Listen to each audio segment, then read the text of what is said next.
I can understand living anywhere. That's like the weird part. Like I just moved to Delray Beach. I'm living down there. Yeah. How do you like it? Love it. You do? I love it. I live 2 blocks from the beach. I bathe in the waters of the Atlantic. In the salt water.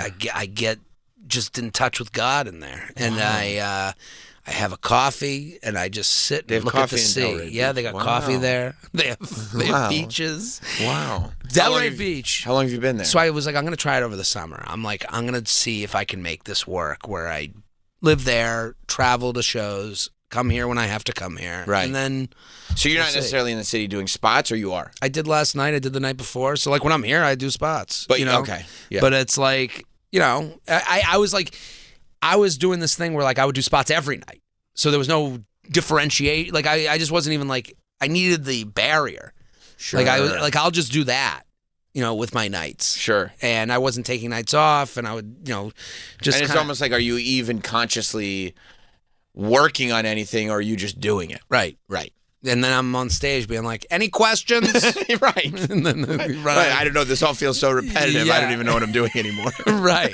So, yeah, but I'm like near my parents, which is cool. Like which is cool, but also enraging. Like I go golf with my dad all the time. You do? Yeah. Did you have like, so is this like you going, I got to remember who I am as a human being?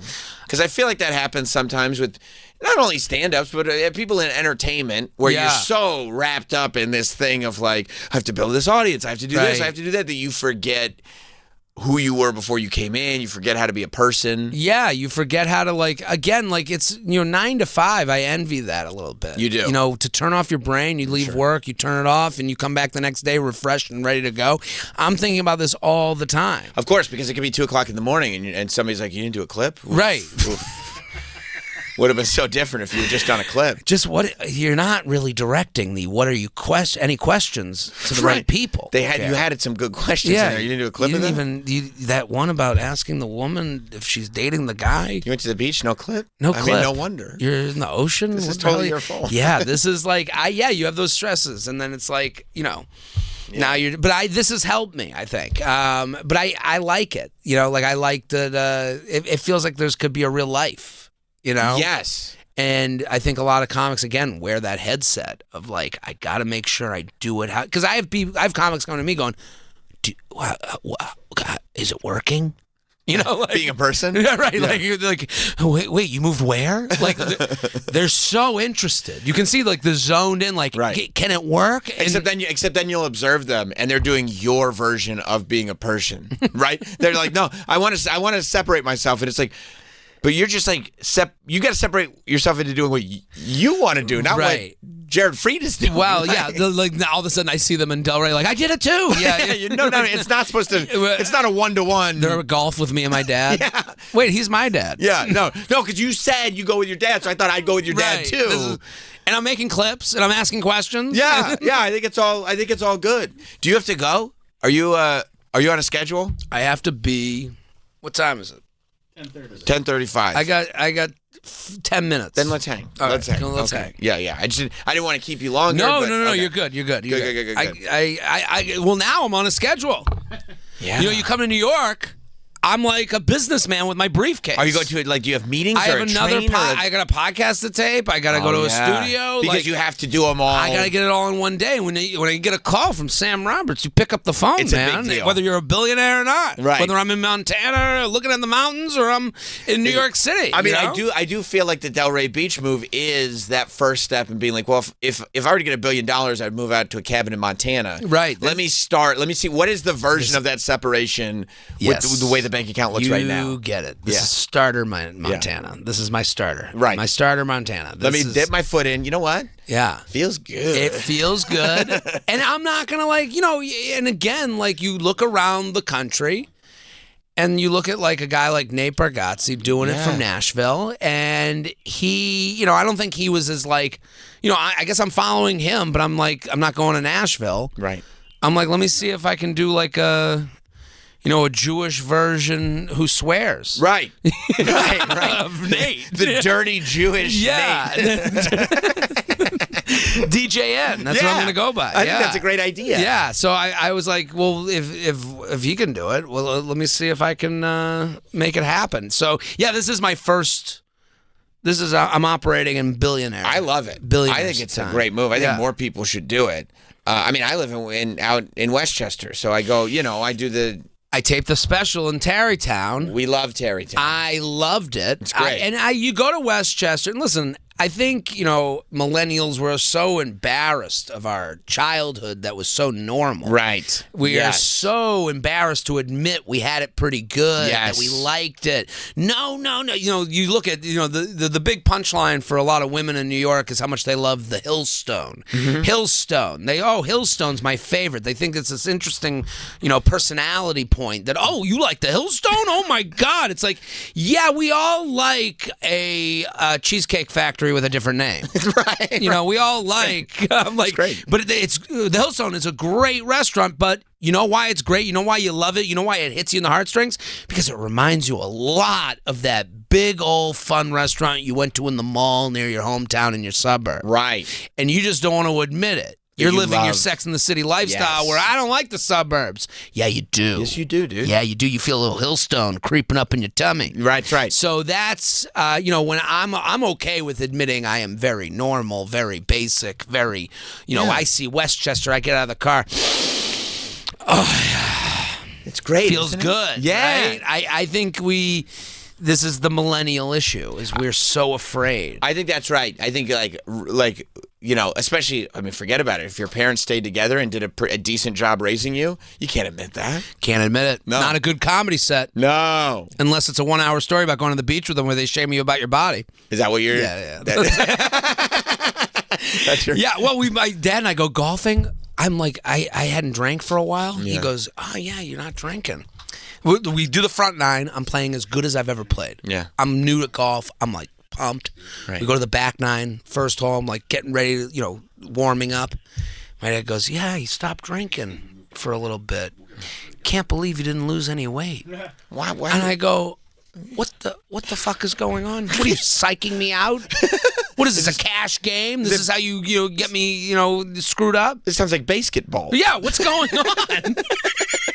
I was so annoyed, and it's like I'm looking at him, and I'm like, what good was this conversation right now? Especially that wording. It's like it's astounding that you haven't lost weight at all. You're still right. I can't believe it. You still look like what do an alcoholic. Yeah, what's going on? Terrible. You would have thought you take away 1,000 calories a day. Yeah. What are you doing? Now what are you doing? You're like, I'm playing golf. Playing golf with you. Yeah. I don't know what I'm doing.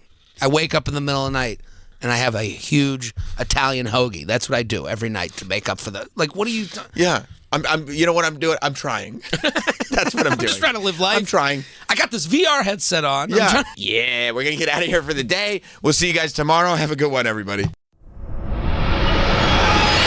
There's more Sam Roberts Show after this. Oh my God. Gail, do women like guys with a thick back? I know the kids say big back when they talk about being fat. I'm going to have a second piece of cake. I'm feeling real big back today. I hadn't heard that, but I will start using that slang at lunch. I live a big back lifestyle. The Bennington Show, weekdays at noon East and anytime on the SiriusXM app. Every NFL game is on SiriusXM. Perfect catch! Touchdown! Football is back with week 1 of the preseason. It's exciting just to be back and hear the roar of the crowd. Don't miss a snap, including your team's pre- and post-game shows on the SiriusXM app. And SiriusXM NFL Radio's training camp tour gets you ready for the season with previews of all 32 teams. We got some elite offenses here and some darn good defenses as well. So we're on a quest to find out what we do really, really well. Just search for your favorite team on the SiriusXM app. Selling your home? It's a fact. A great real estate agent will sell your home faster and for more money. So you will need to find a great real estate agent.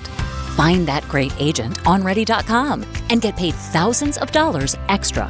Because on Ready.com, the top agents near you will pay just to be your agent. Yes, they pay you a cash bonus to be your agent. Money in your pocket before you sell your home. And Ready makes it so easy. Just go to Ready.com. REDY.com. Enter the address of your property and when you want to sell. We alert the best agents in your area. And in 48 hours, those agents offer you cash just for the opportunity to sell your home. Compare their proposals, select your agent, get paid. Thousands of dollars just to pick your agent. Only with Ready. Find out more. Go to ready.com. REDY.com. Regulated activities performed by a licensed affiliate. I had no idea I can sell my life insurance policy. Norman and Nancy Dugan for Coventry Direct. We were about to let Norman's policy lapse because premiums have become expensive. Our kids are doing well on their own, so we just don't need it anymore. Then Nancy called Coventry. They were so helpful, answering all of our questions. If you're over 65 and have $100,000 or more of life insurance, you may qualify. After this past year, we're celebrating life. We've booked some long overdue travel, and we're able to pay for our grandkids' college. Coventry Direct has helped thousands live the life they want to live, pay for unplanned medical expenses, or supplement retirement income. When it comes to selling your life insurance, Coventry's got you covered. Call 800-278-2296 or visit CoventryDirect.com to learn more about how you can get cash by selling your life insurance. Call 800-278-2296. These statements have not been reviewed by the Food and Drug Administration. This product is not intended to diagnose, treat, cure, or prevent any disease. Hello, everyone. For all of you who suffer from calcium oxalate stones, here is some free advice. Tip 1, drink plenty of water. It takes a lot of water to dilute and pass the substances that lead to stones. Tip 2, modify your diet. You'll need to limit sodium, cut your meat. Tired of difficult lifestyle changes that often don't work? If you suffer from calcium oxalate stones, now there's help. Kidney Cop, Calcium Oxalate Protector. Add Kidney Cop to your routine as a way to potentially reduce or even stop the formation of calcium oxalate stones. Kidney Cop is a dietary supplement developed by doctors and pharmacists. It's been proven in laboratory tests to reduce the rate of calcium oxalate crystal growth by 99%. That's right, 99%. Just take Kidney Cop. Satisfaction guaranteed or your money back. You can purchase affordable Kidney Cop today by visiting Amazon.com, Walmart.com, or KidneyCop.com. Yes, you can start enjoying life again. Purchase Kidney Cop at Amazon.com, Walmart.com, or KidneyCop.com today.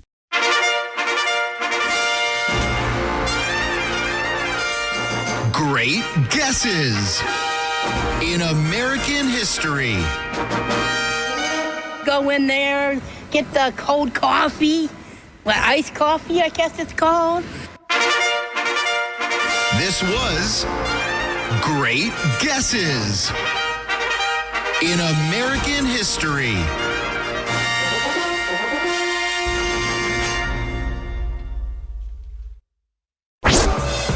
Channel 103. Faction Talk.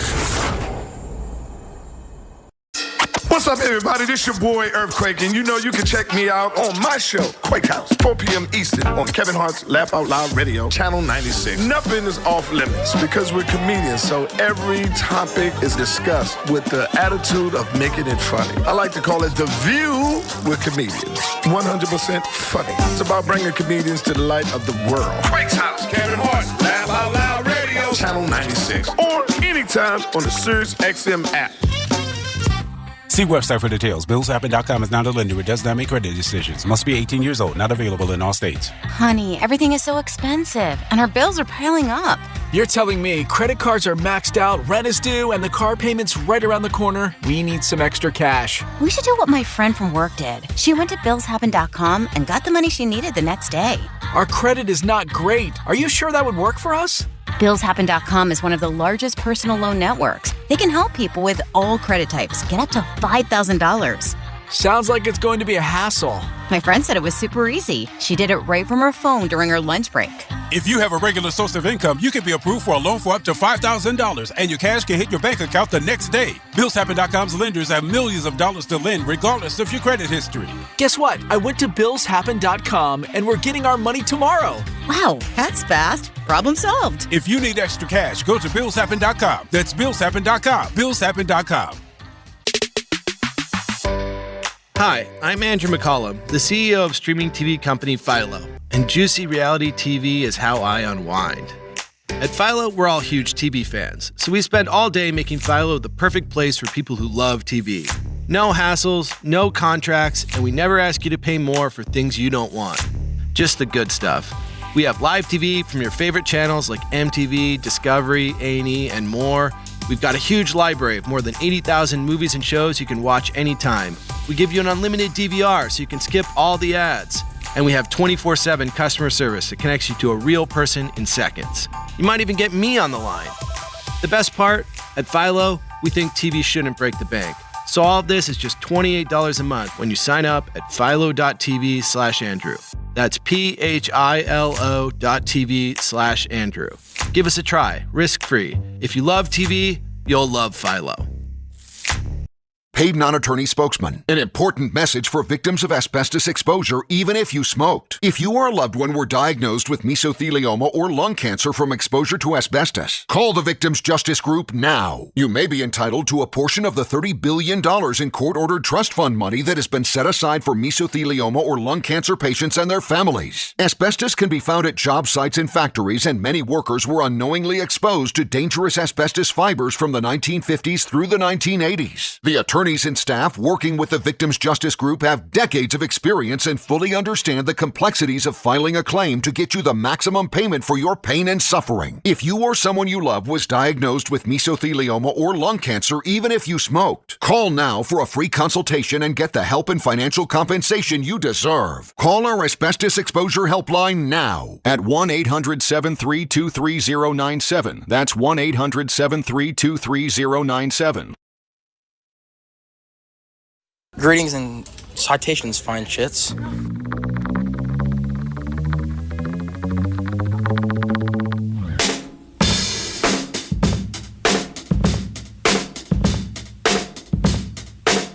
Welcome to Sam Roberts Show.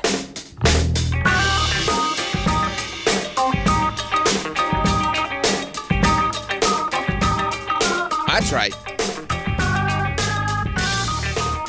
Welcome to Sam Roberts Show. Like the man said. We're here. Happy Wednesday. Sam Roberts is my show. Possessive apostrophe and all the rest. Hope everybody's doing good. Look, I don't want to be an alarmist, especially with a groove this funky. See how I hit that bass line perfectly? You like that, right? I saw you. That was cool, huh? Super cool. Thanks, man. I like when we write out the intro because I can, pace myself way slower because it's just such a cool groove. It really is. You know what I mean? It is a funky groove. I'm not in a rush to do anything right now. And you shouldn't be. No. It just eases you into it. I'm just feeling the funk. You know? And that's what the show's all about. Yeah. By Terry Funk. But really, I'm not trying to be, an alarmist in any way, shape, or form. I'm not trying to say that it's possible that the world is imploding or something's going on. But did you guys feel there was another earthquake yesterday?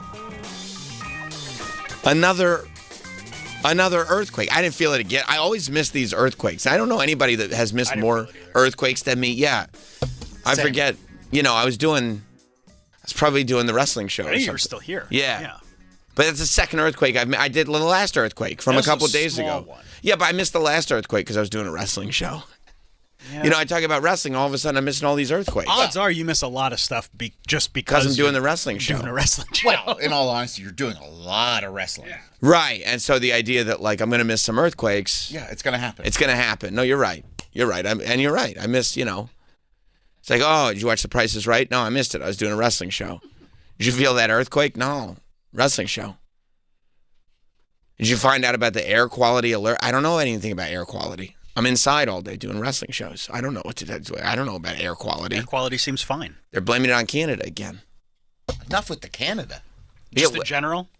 I mean, if they're going to fuck up our air every single summer, they did this last summer. And I think the summer before that. What are they doing up there? What was it last summer or the summer before? It was apocalyptic here. I think that was last summer. I think that was last summer. It feels like forever, but I think it was last summer. And I'd love to blame it on Trudeau, but he's not even the guy over there anymore. It's the new guy. He's gallivanting with Katy Perry. That's right.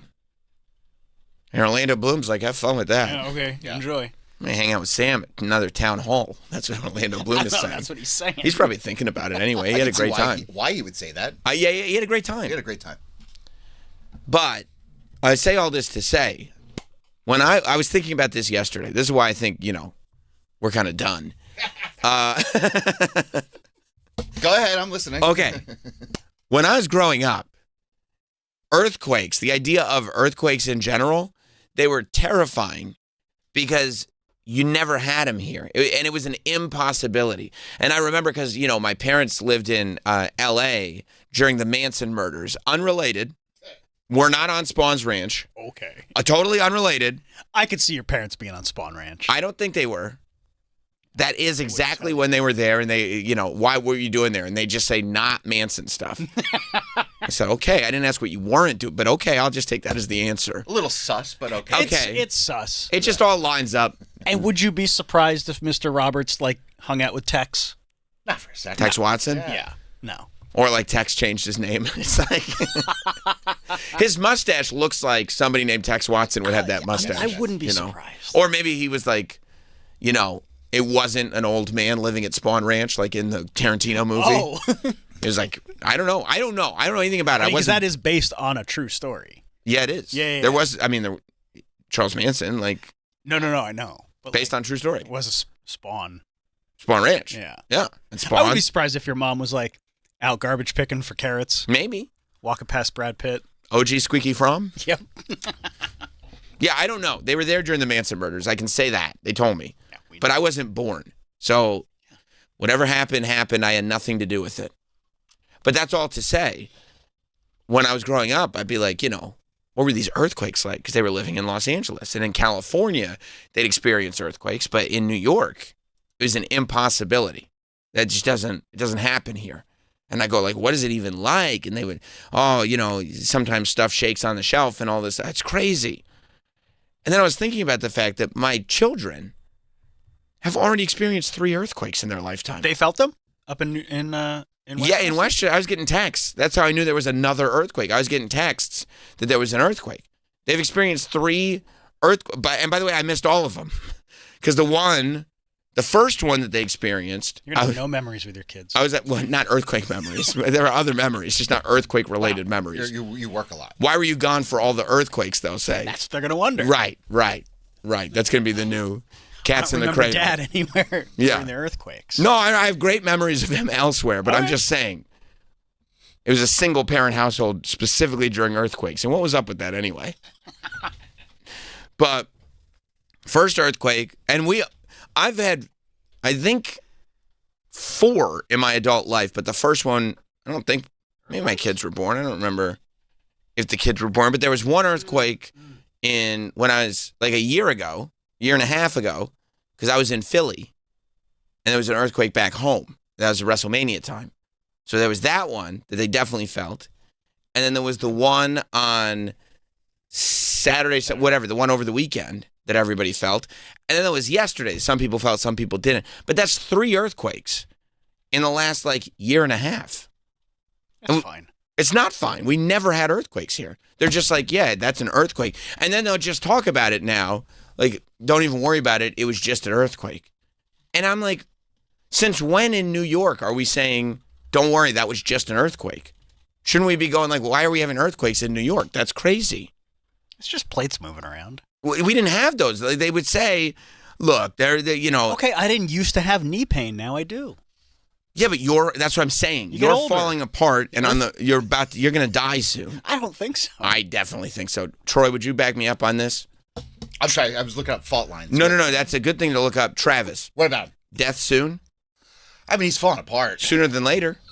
Would you say that's probably? Well, it's going to happen to all of us. I got bad news. Right, but would you say Travis is closer than he isn't? Oh, I'm on the I hit the top. You got more behind you than you got in front of you. That's all I'm saying, right? Well, is that fair to say? I'm with you, buddy. I think that's fair to say. Yeah. Okay. Yeah. Okay.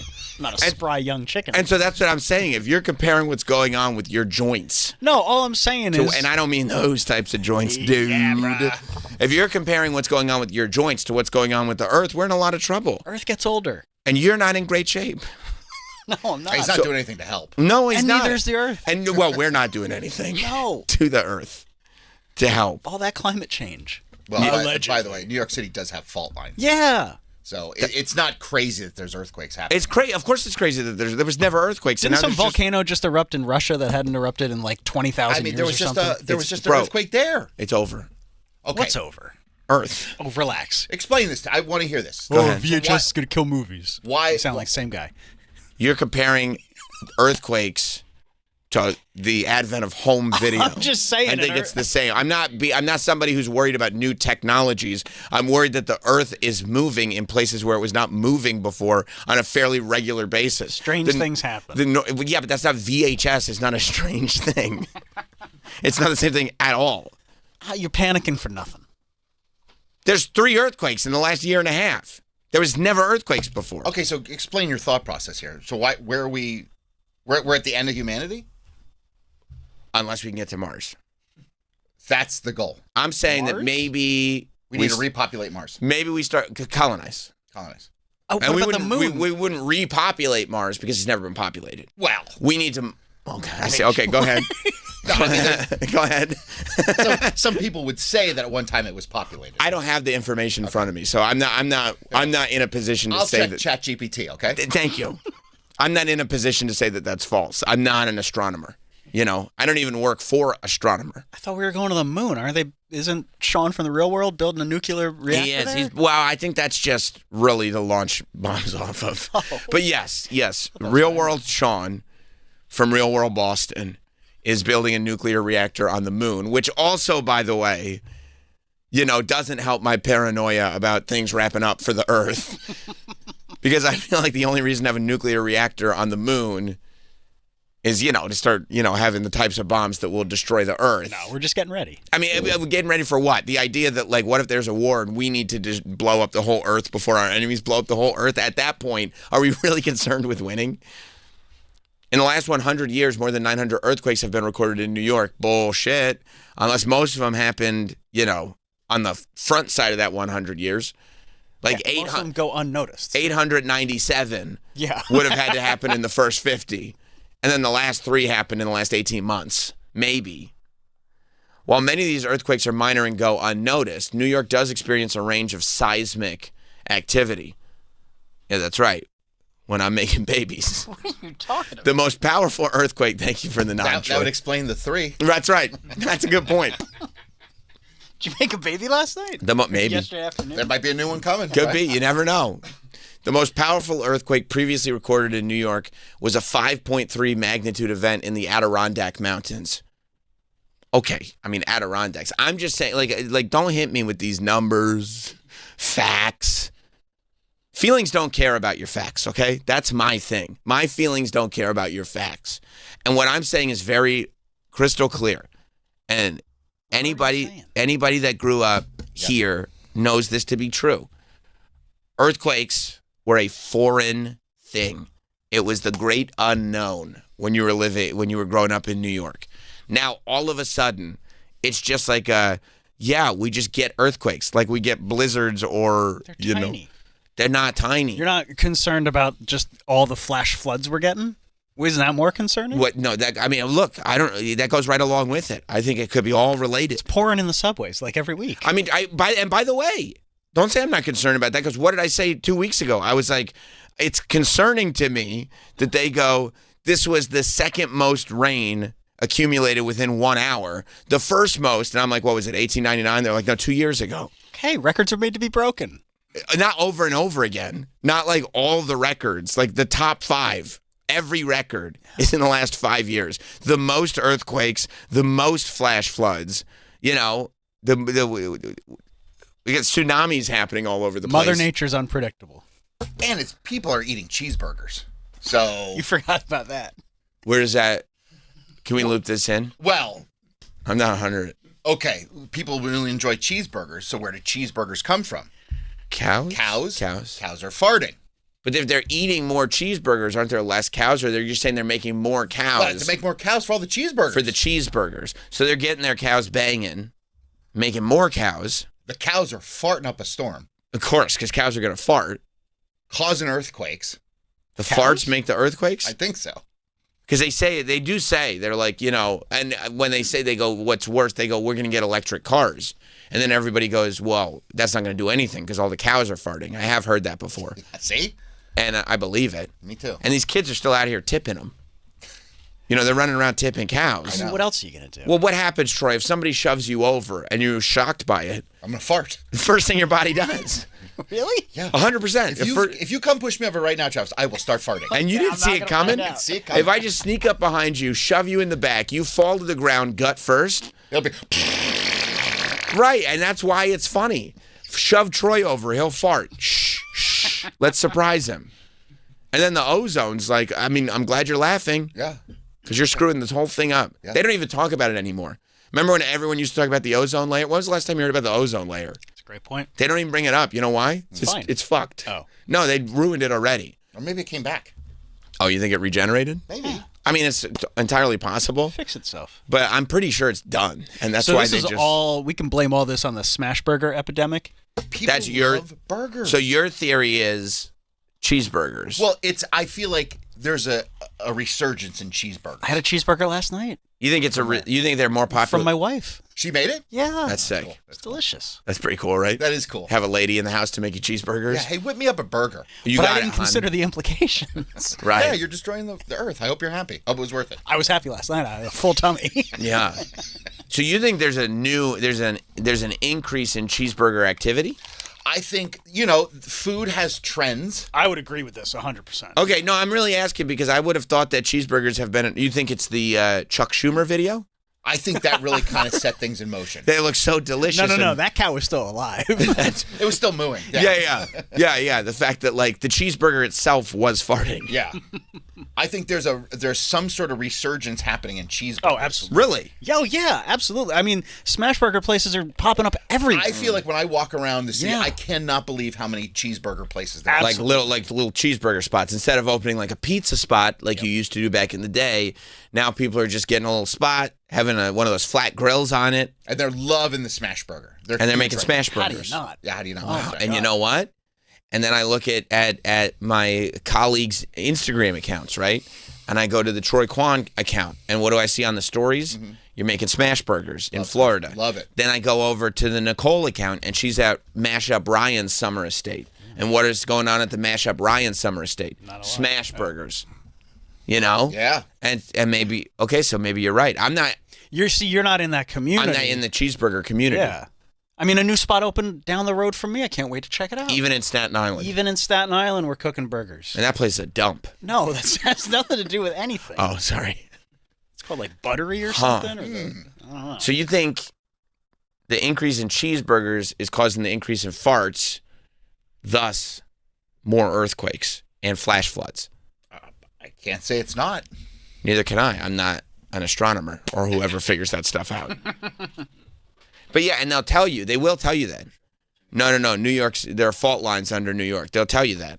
And it's like, okay, well then how come it's all the earthquakes are happening right now? It's not all, it's 2.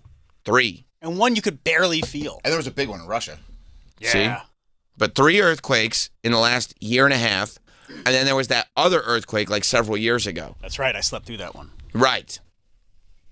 That's because it was happening during the show. Snoozing. Right. But then, so how come, I'm just saying. And I'm with you. I am with you. How come when I was growing up in the same spot, earthquakes are no, you never hear an earthquake. It's New York. There's never going to be an earthquake here. You sound like a boomer right now. And my kids. How come when I was growing up? He's speaking a lot of truth. Back in my day there weren't earthquakes and my kids have already experienced 3? Yeah. That's not boomer stuff. That's like sitting here going we're living in reality. Travis. Reality. Excuse me. This one's, you know what, we have a whole skewed thing when you're like, you know what's normal? Taking a boat to work. That's a normal thing to do. So normal. See what I mean? How else are you going to get to Manhattan? So Manhattan is an island. Honestly, his input is I wish you had a control you could just turn off his mic. I know. I need to get back behind that board. Turn it off, don't worry. I need to get back, regain control over this ship. Yeah. Well, then And by the way, when I say regain control over this ship, he gets all excited. He starts thinking about boats again. Oh, I can't wait to go home. Does that mean we can leave? Yeah, we can leave. I'm going to take a boat home. Every single day he's on a boat. That's crazy. That's almost. You want to talk about crazy? That's as crazy as all these earthquakes are. What is it? No. Who takes a boat to work? Thousands of people. Like, what is this? Like the 1920s, where you got to? I mean, you're talking like it is. You're taking a boat to another land. Why would they say in the 1920s there are a lot of earthquakes? What are you talking about? No, I said there were no earthquakes. In the 1920s, they said that? No, that's what you're sounding like. Oh, I never had earthquakes. Did you? No. I did not. Okay. I wasn't expecting that question. If I'm going to be 100% honest with you, I was hoping it would be a slam and there would be no follow-ups on that. Yeah, the ozone layer, which protects the Earth from harmful ultraviolet radiation, experienced significant depletion due to human-produced chemicals. That was when everybody was wearing hairspray, if you remember. That was the hair metal craze and Peggy Bundy and all that stuff. We were all using hairspray, and then all of a sudden they said, please stop using hairspray. You're killing the ozone. And we were like, there's no fucking way I'm not going to use hairspray. And they were like, okay, now it's done. Well, then the government came in and started Nirvana. And then that stopped. Smart. So maybe it was a psyop. Smart. Kurt just showed up, right. He was a government operative going, you don't even have to wash your hair. Yeah. Forget about hairspray. You don't have to take care of yourself. I got my, grandma's flannel jacket, and that's cool now. Yeah. And the government was like, good job, Kurt. Yeah, they were like, yep, you're on our side. And then Kurt was ready to be like, you know what? I think I'm going to expose this whole ozone thinking, the whole ozone saving operation. And they were like, hey, good idea. And then guess what happened? Boom, boom, boom, boom. Kurt Loder's on MTV News. Courtney Love got a hold of something. That's right. Another operative. The Lee Harvey Oswald of our time. However, this is what it says. Thanks to the Montreal Protocol, oh boy, which is also what looped Travis into having a family, an international agreement to phase out these chemicals, the ozone layer is now showing signs of recovery. I don't believe that. The ozone hole, particularly prominent over Antarctica, is shrinking, and full recovery is projected by mid-century. Oh, so there's mid-century, so that's 2050? Yeah, we did it. Okay, good. So we can go back to eating cheeseburgers. Yeah, and who cares about Antarctica? What about the earthquakes and the flash floods? Let's develop a pattern before. By the way, if you're telling me we didn't have earthquakes and flash floods like this when there was a hole in the ozone layer, put that motherfucker back in there. You know what I mean? Yeah, maybe. I don't know if it's all connected. I mean, it's what are you saying? Correlation does not necessarily mean causation. Yeah, that's exactly what I'm saying. For me, I'm a correlation guy. Okay, so should we start letting the baseball players take steroids because that was the same era? Yes. Okay. Yes. And that 100% correlates to this. 100%. I want McGuire knocking dingers into the ozone layer. I want him out of here. Yes, 100% you should. I agree. And maybe there is an excess of steroids that were once taken up by Major League Baseball. But that made it fun. And it has something to do with it. And baseball was fun. Yeah. Sammy Sosa out here going like, oh, I can knock more dingers than you. Brought baseball back. Nobody was watching that bullshit. What are you talking about? Nobody was watching it. You know that's true. It's America's pastime. Don't make me check you for veracity on that again, because you'll lose this one too. I love baseball.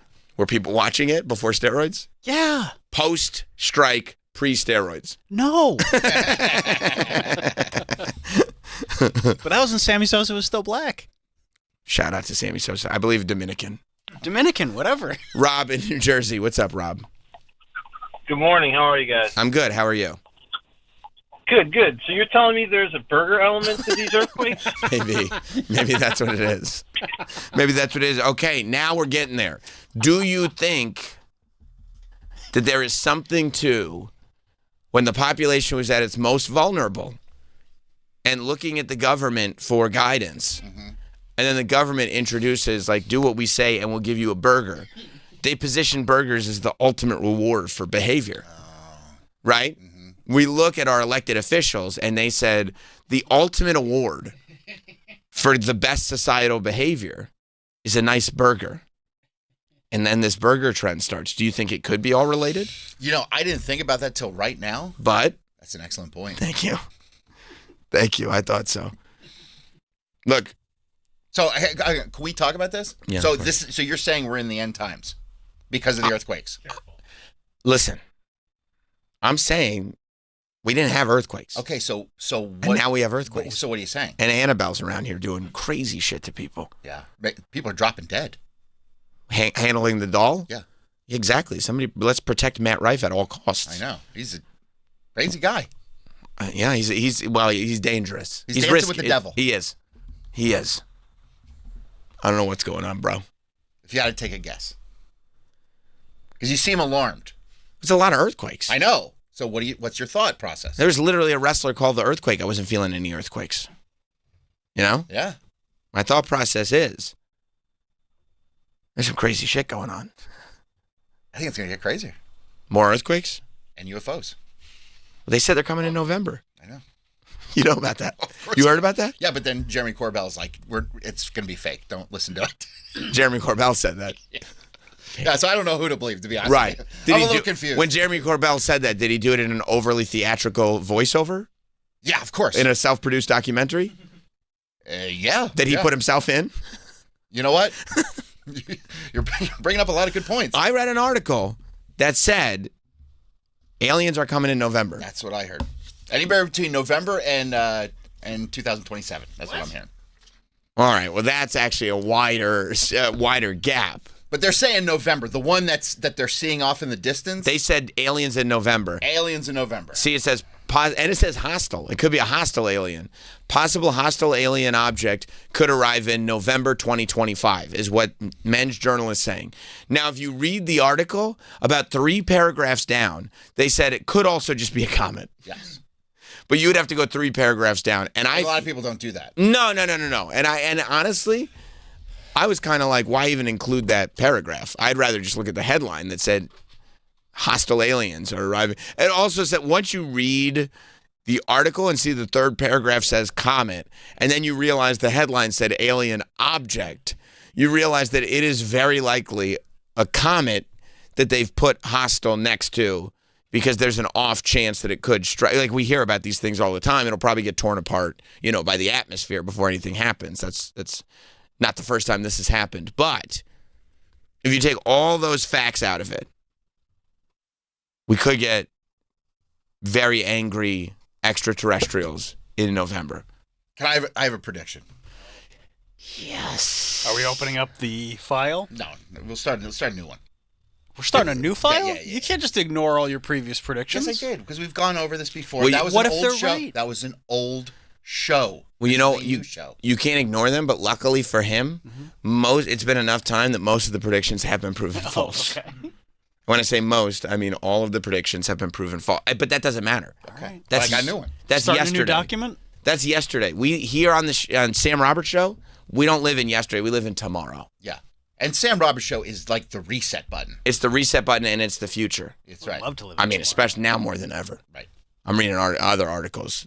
Mike, let's start a new prediction sheet. It's still Quanstra Dumbass. Sure. That has a nice ring to it. Yeah, Quanstra Dumbass's prediction. I mean, if I could just bring people up to speed. No, I mean, you don't, Sam, come on. But just so it gets people, there's every 12 minutes, they tell me, new listeners. So, that's why I always reset. Because they said every 12 minutes, new listeners, and there's no point in going more than 20 minutes without taking a commercial break. So that's why I do the things that I do. It says, this was, but at the end of October 2024, I believe, right? 2024, 2023. It wasn't 2025. 2023. Okay. Yeah, it was like 23, yeah. Okay, so at the end of October 2023, the first prediction was we'll get mask mandates on airplanes returning. We've gone. I mean, we're almost hitting 2 years on that. Okay. Oh, for one. We've gone over this every 12 minutes. Times. Brand new people every 12 minutes. Can't we talk about my new prediction? We will, but I have to bring people up to speed. I have to. Otherwise, my new prediction is going to be great. Okay, but otherwise the PD will get mad at me. Hey, what are you doing over there? I know, and I can't handle that. Guys, you got to catch them up to speed. Right. When they air check me, they'll go, why wouldn't you bring people up to speed? Tell them all about his old predictions. You got to read the old dumbass predictions. Plus it kills time. And I said Quanstra Dumbass. Don't just say dumbass. It sounds like you're insulting him. I did. I stuck up for you in that way. December 1st, 2023. Public events will be discouraged. Meanwhile, since then, Oasis has announced a stadium tour. They're killing it, by the way. Yeah, they are. The videos are great. January or February of 2024, there will be a new work-from-home order. Okay. As it turns out, right around then, we saw a huge encouragement of trying to get people back to work. Okay. You know, they actually went from 3 days to 4 days in a lot of places, like, please come back. April 1st, 2024, mandatory vaccines if you want to return to work. These were new vaccines, not the original vaccines. That also did not come to fruition as, again, coming back to work was highly, highly encouraged in whatever condition you were in. November elections, 2024, they will push strongly mail-in ballots. There was actually a huge push to get people to the polls. Trump will not become president. As it turns out, Trump has spent the last 8 months as president of the United States. That was a rough one because you had a 1 in 2 chance of getting that one right. Right. And then he followed that up with Kamala Harris will become president. For the last 8 months, Kamala has actually been unemployed. She is not the president of the United States. Right, you're in a slump. Right. Even the best. Sometime in 2024, this was a Quanstra dumbass prediction, a new disease or alien invasion will hit us. Unfortunately, we are now August of 2025, and the closest that we've got is me being scared that there's more earthquakes than there were before. They're talking about something going on in China right now. No, but every time we bring this up, there's some headline about a new disease, and all of them don't amount to anything. They're quarantining in China. Oh, yeah, but they do that all the time for no reason. For political purposes. They do. They just do it. Just to make sure everybody's still like, you know. Yeah. Well, yeah, you got to control your population. Right. You don't have to pull that article up, Mike. It's nonsense. Yungo virus. I would love to talk about that all the time. Okay, now this is by 2030, so it's still possible, but as the years click on, the number is becoming more and more difficult to achieve. By 2030, the Quanstra dumbass prediction was 3 to 4 pandemics that are really bad and or turbo cancers. It's still possible. It's still possible. However, we are 4.5 months away from 2026, which would mean we would need a really bad pandemic and or turbo cancer every single year for the rest of the decade. We get whacked at once. Yeah, it's possible. Yeah. So you're saying like if they hit us with like maybe in the same pandemic, it's actually a couple pandemics, that still counts. Yeah. But then we would have to get out of the double pandemic and get back into a single before too long in order to get like a revolving door. Yeah. We'd have to move quick, but it's still, you know, it's not impossible. Can happen. Okay, then early 2030s, R. Kelly will have a comeback. I'll stand by. This is the hill I'm willing to die on. Which is still so possible. We're leave that. Well, because the last time we visited this, the justification was that there were reports that he's written hundreds of songs while he's been in jail. He has 26 albums. And the idea is if he has 26 albums, 10 tracks per album on average, there has to be at least one banger in that. And if R. Kelly comes out with another remix to Ignition, it's going to be tough to deny. I believe that was the thinking. 100%. Okay, and then Troy got frustrated that we kept bringing up these predictions because on June 3rd, 2025, he said, each day will be better than the next. And I will say that thinking back to June 3rd, we're now at August 6th at the time of this recording. I would argue that each day has been better than the next. At least here. Yeah. We've been rocking and rolling here. I mean, you've done things people don't even know about yet. Bro, I'm so far ahead. It just drops on people. It does. You know what I mean? This shit just drops on people. I'm like Bane. I was born in the dark. I work in the dark, and then the results just appear. And people go, how? And I go, you don't even know. And I go, that was a month ago. Wait till you see my other shit. You think you've just been sitting around? Yeah. No, never. And then the biggest prediction of all was, something has to happen at some point, which I feel is like why you got excited about me talking about earthquakes, because it may lead to me agreeing that something has to happen at some point. I'm just interested how you came to that conclusion. And more earthquakes. Yeah, I wanted to hear your thought process of why you're thinking this. Right. So, And by the way, are we good now on the old Quanstra dumbass? Because you've gone over this a couple times. Well, you can't. Can we say, like, we've said it, multiple times. Okay. He can do whatever he wants. Go ahead. Of course, it's his show. He can do whatever he wants. But I'm asking you're him, asking. Can we say, okay, like, we're good on this? Right. We've gone over this ad nauseum. Right. And say, like, I don't need to revisit this? Yeah, like, we've done this.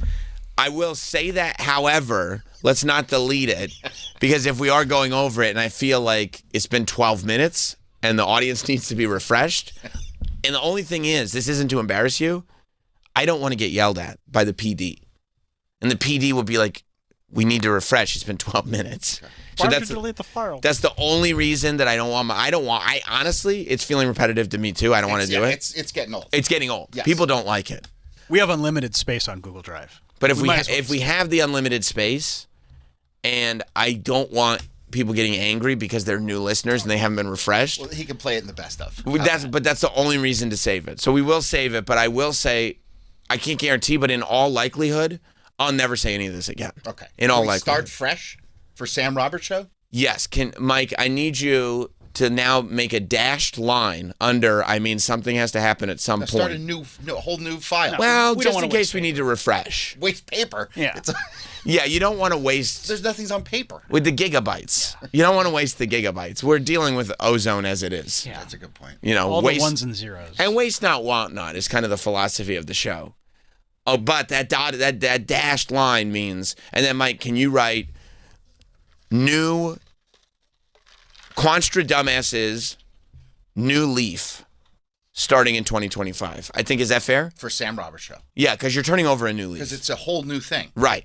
And you got a different perspective. And I don't understand why we're going back and rehashing old shit. It's like, I don't either, but they tell me the audience needs it. So this is a McClure decision is what you're saying? Yes. Okay. Most of my decisions are.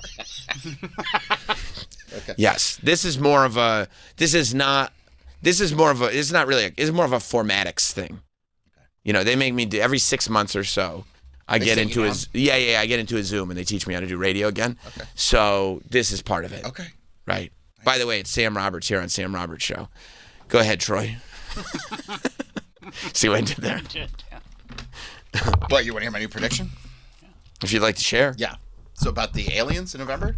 I don't know. You said you said you would like to add to this. I was so sidetracked by all this baloney. Right, the old stuff. Yeah. You're turning over. There's no reason to look at the old leaf. You're turning over a new leaf. Yes. My new prediction for alien invasion in November? I like the way you said that. You said Manu prediction for alien and Manu. I like that. November is going to come and go. Nothing will happen. You've given up. Oh. Let's put it down. Quanstra Dumbass prediction. November. By the way. What kind of odds you getting on that? You know what's great? I think it just upped the chance of the aliens actually coming. Would that be funny? Would be so funny. Everything is reversed. Yeah. No, and by the way, then you're like, oh my God, I actually have power. Well, I'm just so tired of. I really am so. You're over it. Fatigued about the insanity surrounding things. Now, is your fatigue based in? Are you fatigued over overall kind of? And I don't want to lump it in under the word conspiracy because that's like, I don't know, that can be condescending. But the whole sort of. Here's what's really going on, big picture stuff. Yes. You're fatigued by the whole world of it. And things will happen. Right. Okay, so like what was it? Was it the last year the eclipse? Was that last year or was that the year before? It was a year and a half ago because I was stuck on the road with no gas coming home from WrestleMania. Bro, the hype. And I thought it was all gas, no brakes, but it was actually all brakes, no gas. Yeah, you ran out of gas. Yeah. What people had said was going to happen during that, the craziness. Right. And it literally comes and goes. Right. And nobody's like, oh, you know what? We were wrong. Yeah, there was a big uptick in those UV glasses. People really bought up those UV glasses so they could look at the eclipse. Yeah. But that was really the most noteworthy. But it was like, what kind of craziness did they say would happen? Oh, it was, Israel has the red heifer cows that they're going to sacrifice. They said that? And it's going to be this. They want to start building Solomon's temple again, and this issues in. They said that? All during the eclipse? That was like bringing in this whole thing. Because the eclipse was like 10 minutes. Really fast, yeah. Well, it's supposed to be like a significant. Like a sign. A sign that this is what's supposed to happen. Right, and you're like, okay, good to know. And so then there's all these articles of the red heifers, and they got these. And here it goes. Where's the sack? And it comes and goes, and then nobody talks about it again. Right. And it's like, well. You talking about like big fat gingers when you say red heifers? Yes. Yeah. Yeah. So it's just like, at that point I was like, you're just making things up to get clicks. Right. To get everybody hyped up. Right. And they got you. And they got me. And you've Because been I was like, this is great. Like, let's see Solomon's Temple. Let's do this. Right. And you were like, oh my God, this is all fabrications. I was like, and then nobody's like, hey, we fucked up. No. We're wrong. They'll actually just write the next big nonsense article, and then the same people get worked up. Right. I mean, it's not dissimilar from all those billboards that announced the last day on Earth. Here's the date of the end of the world. And then it just came and went. And nobody's like, oh yeah, we messed up. Yeah, we were completely wrong. You never hear that. No. We were off on that. And maybe this whole lifestyle we based on, like, we know the real truth. Maybe it's like we don't know the real truth. Maybe it's all false. You don't really hear that. You're just like, okay, how do we spin it into the next thing? Yeah. It's a business. Yeah, That's why. It really is a business. Yeah. Yeah. And nobody knows what the hell they're talking about. And you're tired of having the wool pulled over your eyes. I'm just sick of just buying into it. Right. And getting worked up. And you over do. it. And I did. You used to. I try not to. I don't really care. That's why it's like, what at this point it's like whatever. Bring the aliens, bring the earthquakes. I don't care. Right. Right. So if somebody came to you and said, Troy, you either have to get worked up or watch pornography again, which one would you pick? Because you've sworn off both those things. And I have to pick one? You have to either get worked up by nonsense or get worked up by pornography. You have to get worked up by one or the other, pornography or nonsense. And your whole life, for a long time, and I've known you for a long time, you used to spend, like, literally, I would say, 90% of your day was either nonsense or pornography. Well, I haven't watched pornography in 2 years. And then how long has it been since nonsense? When was the Eclipse? Eclipse. It was a year and a half. Okay. So the nonsense has been more recent. Yeah. I think nonsense is a little bit more entertaining. Okay, and maybe you can take that more with a grain of salt. Yeah. And it doesn't build up the fog. Yeah, I just don't even want to consume pornography. Right. So nonsense. You'd probably, if you had to go with a little bit of one, you'd go nonsense. Yes. Okay, because you can probably separate yourself and take it with a grain of salt. I think so. Okay. Well, I think it's good that you've sworn off nonsense and pornography. Yeah. You're getting married last week of August. Yeah. We'll be there. I mean, have you made any other plans about the big wedding? I figured out my outfit. What are you wearing? A shirt and pants. I want to make sure we don't wear the same thing. Exactly. I mean, I don't want to be rude. Saying this. Like, you're not going to be there. We told our wives not to wear white. We're assuming. Yeah. The bride's going to wear white? Right? No. Oh, so they can wear white? Okay. That's great. Yeah, that actually opens up brand new possibilities. Yeah. I mean, you don't even know where or when. Well, I mean, what? Yeah, but we got the week and the state. And the guy from Nathan. Yeah. Yeah. You should have heard him. He called Travis the Wizard of Loneliness. It was great. Yeah, we'll post up outside your place. That's weird. Well, we'll get a PI. We want to get invited. It's weird to not invite us. Yeah, that's the weird thing. I mean, weird begets weird sometimes. My family's not coming. So it's your choice. Yeah, that's so. I mean, it's nothing personal against you guys. That's fine. And I'm, by the way, I'm doing you guys a favor. Why? Because you don't want to come down to Florida for a wedding. We're going, so we're already doing that. Yeah. Says who? Exactly. Yeah, you're just there. You don't I'll want go to again. You don't want to turn right back around. He does. It's a quick flight. Yeah, Plus, you got the family. now he doesn't have to go to Disney. He can go to chain I'll probably still restaurants. pop into Disney After the wedding. After the wedding, of course. Do a loop. Right. I'll do a quick loop. Loop through. Yeah. Loop through. Yeah. No. We got. What's she gonna wear if she's not wearing white? I mean, I'll have to just wait and see. At the wedding. At the wedding. That's cool. I thought it's a floor. It's going to do. Are you wearing a Hawaiian shirt? Kinda. Yeah. Shorts. No. Long pants. Yeah. Linen. Yes. Underwear? TBD? Remains to be seen. Thong. That's cool. Flip flops? No. Shoes. Shoes. Sneakers? Yes. Nice. Boat shoes? Maybe boat shoes. Boat shoes would be cool. Yeah. Boat shoes would be cool. Boat shoes would be cool. White linen pants? Maybe Crocs. Maybe I'll get a set of Crocs. Crocs would be great. It's a Florida wedding, you said. Yeah. Right. You're gonna pick are you gonna have you could get Crocs and have romantic gibbets in them. You could get each other's initials as gibbets. That's cool. You know what I mean? And maybe even like instead of doing rings, you plug the gibbet into each other's croc. That'd be fun. Feels Florida. It is very Florida. Right? Yeah. Wow. I can't wait. That's exciting. I mean, you guys. Did you guys coordinate outfits? We've been in contact. Right. With. Just showing what I'm wearing. Oh, gotcha. Because you're gonna take pictures. Of course. You're gonna look awesome. I hope so. What kind of shoes? Sneakers? Nice. New? Sure. Right. Special sneakers for the day. Of course. Yeah, you got to. Yeah. Got to. Vans? No. I don't know. I mean, I don't know. Oh. I don't know yet. I haven't picked them out. I just need white shoes. Nice. That's what I was looking for. Yeah. White sneakers. Yeah. So a nice crispy brand new. You could even put them on when you get to the church. A nice crispy white Van or a Chuck Taylor. But you might want to break them in. Yeah, you want to break them in a little bit. You don't want that nice bleached white look? Sometimes I'm not Chuck Taylor's guy. Right. Maybe Vans. Vans. But if you break them in, then they're going to have a little dirt on them. Is that going to be okay? Maybe I'll take them out of the box fresh. I would wear them fresh for the wedding if they're going to be white. Yeah. You don't want to break them in. You break them in after because you'll keep your wedding shoes forever. Sure. And we'll all be able to reminisce of the time that we saw you in person wearing them. You're not going to see. I don't know when you're going to see them. At the wedding. On my Instagram. I'll look down at the shoes. I'll be looking at them. I'll be like, those are the shoes from the radio. Those are good shoes. Yeah. He didn't break. I told you I was going to break them in. Right, you were right. Yeah. You win again. That's exciting. Are you going to play a song in the church? No. It's going to be in and out, bro. Can I go We're like... going to keep the car running. And I'm going to be like, when you guys are walking down, when she's walking down, I'm going to be humming. And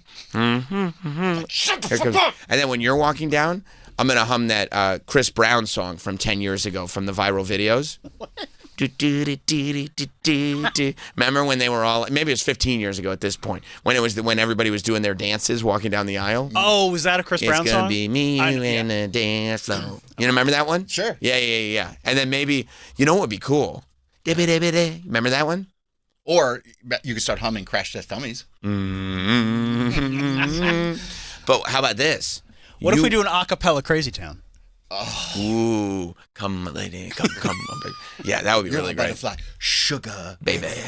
That's a very Florida song. It is a very Florida song. I'd probably flex my authority in the matter and tell Travis I get to be shifty. Yeah. I'd allow that. Thank you. Yeah. I really appreciate that. And except I'd make sure that your verse was in it too. Such a sexy baby. Yeah, I'd do that for you. If you guys will do that, you guys are invited to my wedding. What if Travis and I Easy. choreograph a walk down the aisle dance, like we're your groomsmen? You know, they do Right. but we don't tell you. And like when we see you walking in, we just jump in front of you and start, doing our dance for you as we're walking down the aisle. Would that be cool? Sure. That's awesome. Now we're getting somewhere. That's awesome. He just needed a weekend to process. Yes, and realize it's going to be a cool thing. He's going to be happy we're there. So happy. Yeah. Should we bring our own food? Because you said you're not planning. Should we bring our own food? We'll come back and we'll go grilling. I don't want to do burgers. No, we make some because of the earthquakes. Chicken. Oh, okay. Yeah. The chickens are okay. They're not causing any earthquakes. No? I don't think so. That's right. I mean, we had less chickens than ever because of Biden. Yeah. And we were still getting earthquakes. See, this is what we're gonna. This is gonna be Travis. Is gonna be us. Hit it, Mike. Right. So all the people that we invite are gonna be sitting there in the church. Right. Yeah. I'll post the address on Twitter. Right. I'll do this on my phone. I remember this. Yeah. I'll have this on my phone, and Troy will be like, "What the fuck are you doing?" See, this is gonna be me and you, Travis. Yeah, and then everybody loves it. Oh, everybody loves it. They think it's so fun. They definitely don't get douched out at all. Because a wedding's a serious thing, but they're making it fun. Yeah, you thought this was gonna be a serious church ceremony, but we're making it fun, and that's gonna be our wives wearing their sunglasses and dresses. They did this on The Office, right? Yeah, they did. Yeah. And first they made it douchey, but then they made it kind of charming. Because it was Pam and Jim. Yeah. Wouldn't you be? Think about how happy you'll be, Troy.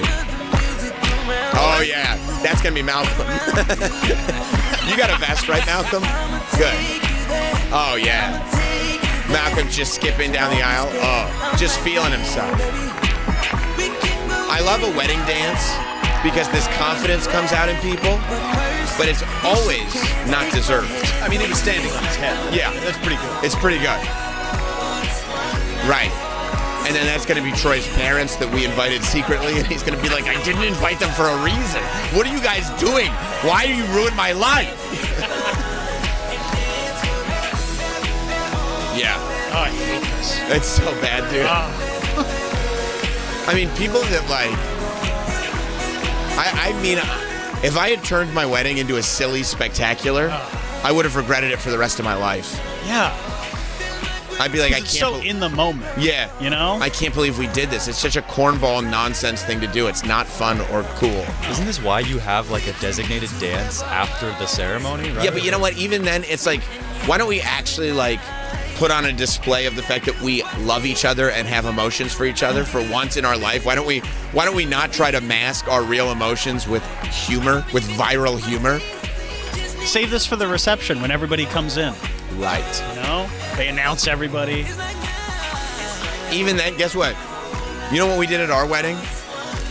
The DJ was like, and then do you want us to announce the bridal party and everybody comes in? We said, no. No, I don't want you to announce the bridal. Why? That's fine, but I'm fine with it either way. I don't mind. I said no. I said you introduce us. Right. And that's it. Troy, what are you going to do? Yeah, are we going to get announced at the ceremony? And please welcome the uninvited guests, Sam and Travis. And can we pick our song? Yeah, because this is going to be our wedding intro. Yeah. So we're going to need a different song to come into. Like maybe we'll do when we come into the reception. We'll need it. Reception? Yeah. Yeah. Maybe Flagpole Sitta. Oh, that would be cool. Because you love that song. Right. Love that song. Right. By the way, we would diffuse all tension if we surprised him, but also played Flagpole Sitta. This is what we do. We'd figure out how to get you really upset, and then at the last minute, right when you were about to do we get your face all red from anger. And then we figure out a little thing like that to get you all excited. And then the anger would dissipate. We play with your emotions and then make you happy after we made you angry. Yeah, that's what we would do. That's not nice. Right. And then we gaslight. My big day. And then what we do is we gaslight you into thinking this was your idea. Is that a good idea, Travis? I'm fine with it. Okay. That's a terrible idea, Sam. Yeah, that's what we're going to do on your wedding day. Yeah, no, our DJ was like, what song do you want to bring the bridal party into? We were like, you don't need to bring the bridal party in. It's going to be a small bridal party. You don't need to bring them in. It's still She going is. on. Yeah, no, now the bride's here. Well, they realized like how long the song was. I mean, they could have faded it out. You think so? Do they have? Maybe they didn't have that option. They don't have a fader? Right. It's either going to be a hard stop or you got to let us play the whole song. I don't know how to stop. I mean, but like, I mean, this is so stupid. yeah, I don't know. I feel like at my wedding is a very like emotional, touching moment that I had with my wife. That I was like, this really is the woman for me. Whereas if I was doing like a fun dance when she came out, it'd be like, this is all a show. This is all fake. Stupid. And who are you doing it for? Also, Chris Brown is extremely problematic. Yeah. Well, this may have been before there was problems. It's possible. But to go back to your R. Kelly theory, it's a strong song. Hey, Chris Brown does have some good songs. It does feel like when Chris Brown puts music out, people are still willing to give it a listen. Yeah. You know? Like real fast. Yeah. Like, let's hear, like, before we say anything, let's hear the song. Right. John in Connecticut. What's up, John? Hey, what's up? Nobody cares about the dancing or anything. Everybody wants to know, what's Mr. Toot's role in all of this? Okay, well, we found out last week. We did find out that Troy is secretly getting married in the last week of August. And that's not to be shared, by the way. No. But Keep that quiet. Keep that quiet amongst us. But Toots is the ring bearer, correct? I think so, yeah. He'll definitely be there. I'll do it if you need a ring bearer. And then I'll look at Travis and we'll do something cute, right? Be like, do you have the ring? And like for a second, I'll just look at Travis and going, I thought you had the ring. No, you had the ring. Ah, we're kidding. Here's the ring. Like, wouldn't that be fun? Or you like put it in your butt and go, where's the ring? You go, That's right. And it falls out. That's right. That'd be fun, wouldn't it? That would be funny. Here's I the gotta put a problem. ring in my butt. Here's the problem. You would start laughing, and your fiance, soon-to-be wife, would not think that was very funny. No, because then she's got to put it on her finger. I know. Right. And she'd be like, also, why are you guys here ruining my day?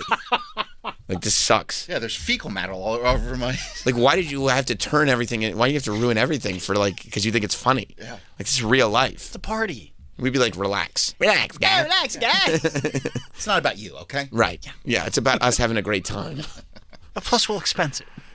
And we're going to expense the flights. Yeah. You, unfortunately, we can't get that You said done. McClure will do my ring. For us. Yeah, you were planning on doing it anyway. We were going to do it anyway. That's what we asked McClure. He said he's going to do it anyway. He won't expense the ring? No. But we're coming down on his dime. It's okay, the company will take care of it. Is he going to be a ring bearer? I think We don't so. know. We got to figure it out. We're not sure yet. Yeah, of course he should. Is he wearing his Pet Gala outfit, or what's he wearing? Well, I think that was AI. That might have been AI. We're not sure yet. He dressed up as Hulk Hogan. Was that a real picture? Or was No, that that was Miguel. That was Miguel. Okay. So you don't have the Hogan mustache for Toots? No, but I laughed very hard when I saw that. Okay. You think he's going to wear tux? Well, he has a tux. Toots tux? Yeah, but I was like, we're not wearing tuxes, so why would he wear tux? He needs a Hawaiian shirt. It's more of a Jimmy Buffett themed Yes, wedding. yes. Right. So you think maybe some kind of, is there a feline sized Hawaiian shirt that We'll have to look into You're this. looking into that right now? Yeah. Okay. We're running low on time. It's this month. Yeah, check Amazon. It's gonna be so chill. It's gonna be the chillest wedding ever. By the way, Super Agent Tony Burton literally sent the text that just said, "Is Toots part of the wedding ceremony?" He will be there. He's very maybe Tony's going to come too because he might want to talk shop.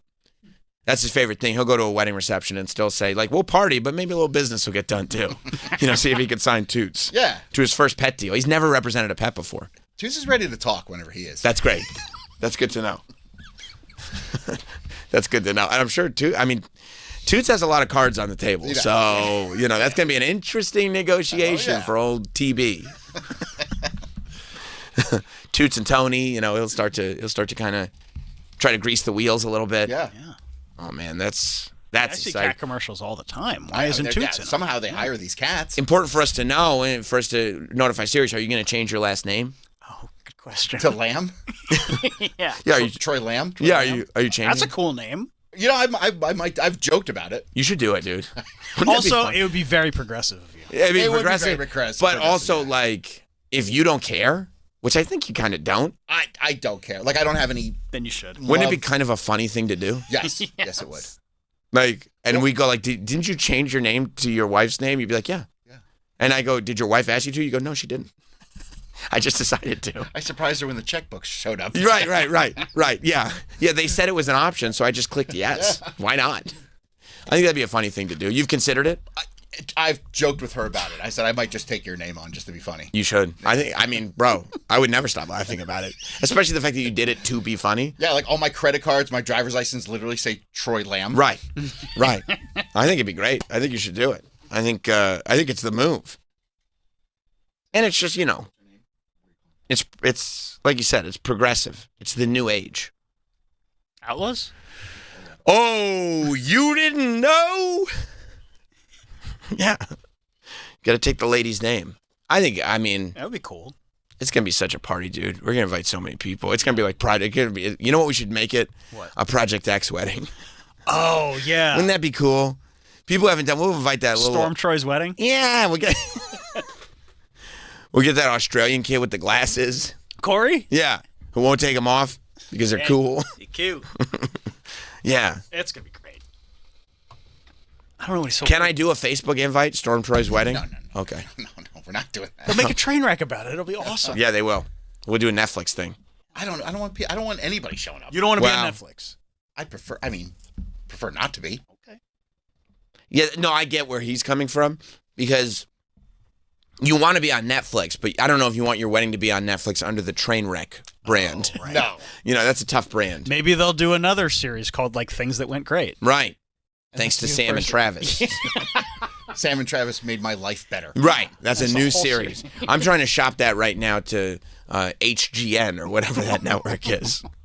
Sam and Travis make my life better. It's where we come up with plans for people that sound like their life is going to fall apart, but trust me, it'll be great. It all comes together in the end. Right. Well, a lot of times we're incorrect. It does ruin their life. Okay. But yeah. But do we give it the college try? Zach in Maryland? Hey guys, I wanted to recommend that Mr. Toots walk down the aisle to the hip-hop classic Tootsie Roll by the 69 Boys. That's a great call because not only will it be dedicated to Toots, but you have 69 Boys represented. And you said you wanted that from, years ago. You said if I ever get married, I hope the 69 Boys are represented. Yeah. We have Hard Rock Johnny checking in that is very excited that he's welcoming the Troy Kwan wedding poolside. See? He works at Margarita. He runs Margaritaville. And I appreciate it. Imagine having a Margaritaville wedding. You're basically doing it anyway. This you would got be Hawaiian like, shirts? It would be like, Yeah. It's like the Tiny Tim wedding of the modern era. I love that idea, but okay, we're not. we're having it in Florida. Why don't you do it in Margaritaville? You don't have it. So what are you going to have to inform the guests? They got to change. You didn't invite anybody. She's in Florida. She's not coming up for this. Well, there's 2 of us flying down for it. It's probably a Margaritaville in Florida. But if there's, I'm saying if there's, but not. Isn't there a Margaritaville resort? I don't know if there's a Margaritaville old folks home. You can do it there. That's not a bad idea. I'm pretty sure there's a resort down there. I think there's a Look, the regardless- retirement resort, what's the? I keep at Mike. What's the swinger place? Oh, you mean the Villages? The Villages. I He think didn't have to- Margaritaville's like the Villages. He didn't have to Google that. No, he knows it. Well, everybody knows. He saw, I knew it. he saw I the know. doc. Yeah, he did. Yeah, he did. No, but there's something about a pool in Times Square that's rad. Well, we were supposed to do it this summer. We were going to do a Sam Roberts show. I know. I was Margaritaville going to do Resort it. Orlando. I was going to do it last week in August. But you said you were getting married.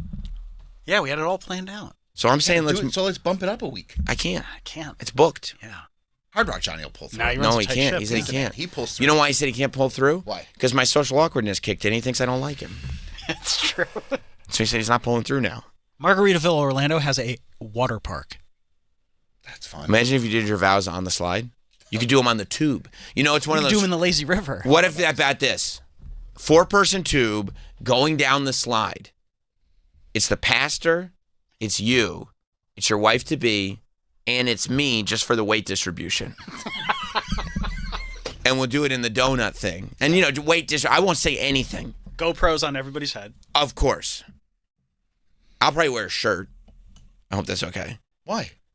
I get that. You know what I mean? I don't know if I want to put my body on display like that. Oh, man, you're looking great. I appreciate that, but also I want to make it about you. No nipple. Right? Because imagine this: you're getting married, and your wife just kind of looks over for a second. I think I'm making the wrong decision. That would fuck you up, That would fuck me up. and I'm not going to do that. And To I'm you. like, he's married. Right? She's like, I know. You know what? I'll probably wear a wetsuit. Oh my god. I'll show nothing. Okay, but just for weight distribution, I'll jump on the tube with the 3 of you, and then you do your vows going down the slide. That would be fun. That sounds kind of fun. Yeah. Sam, look at one of the links on Margaritaville Orlando's website. You know what word it says? What? Weddings. Weddings. Yeah, I'm not doing that. Tube weddings. Intimate weddings, wedding venues, Water slide weddings. water slide weddings. Yeah, that's probably the idea. It's a no-brainer. Yeah. Say I do in paradise, they say. Oh.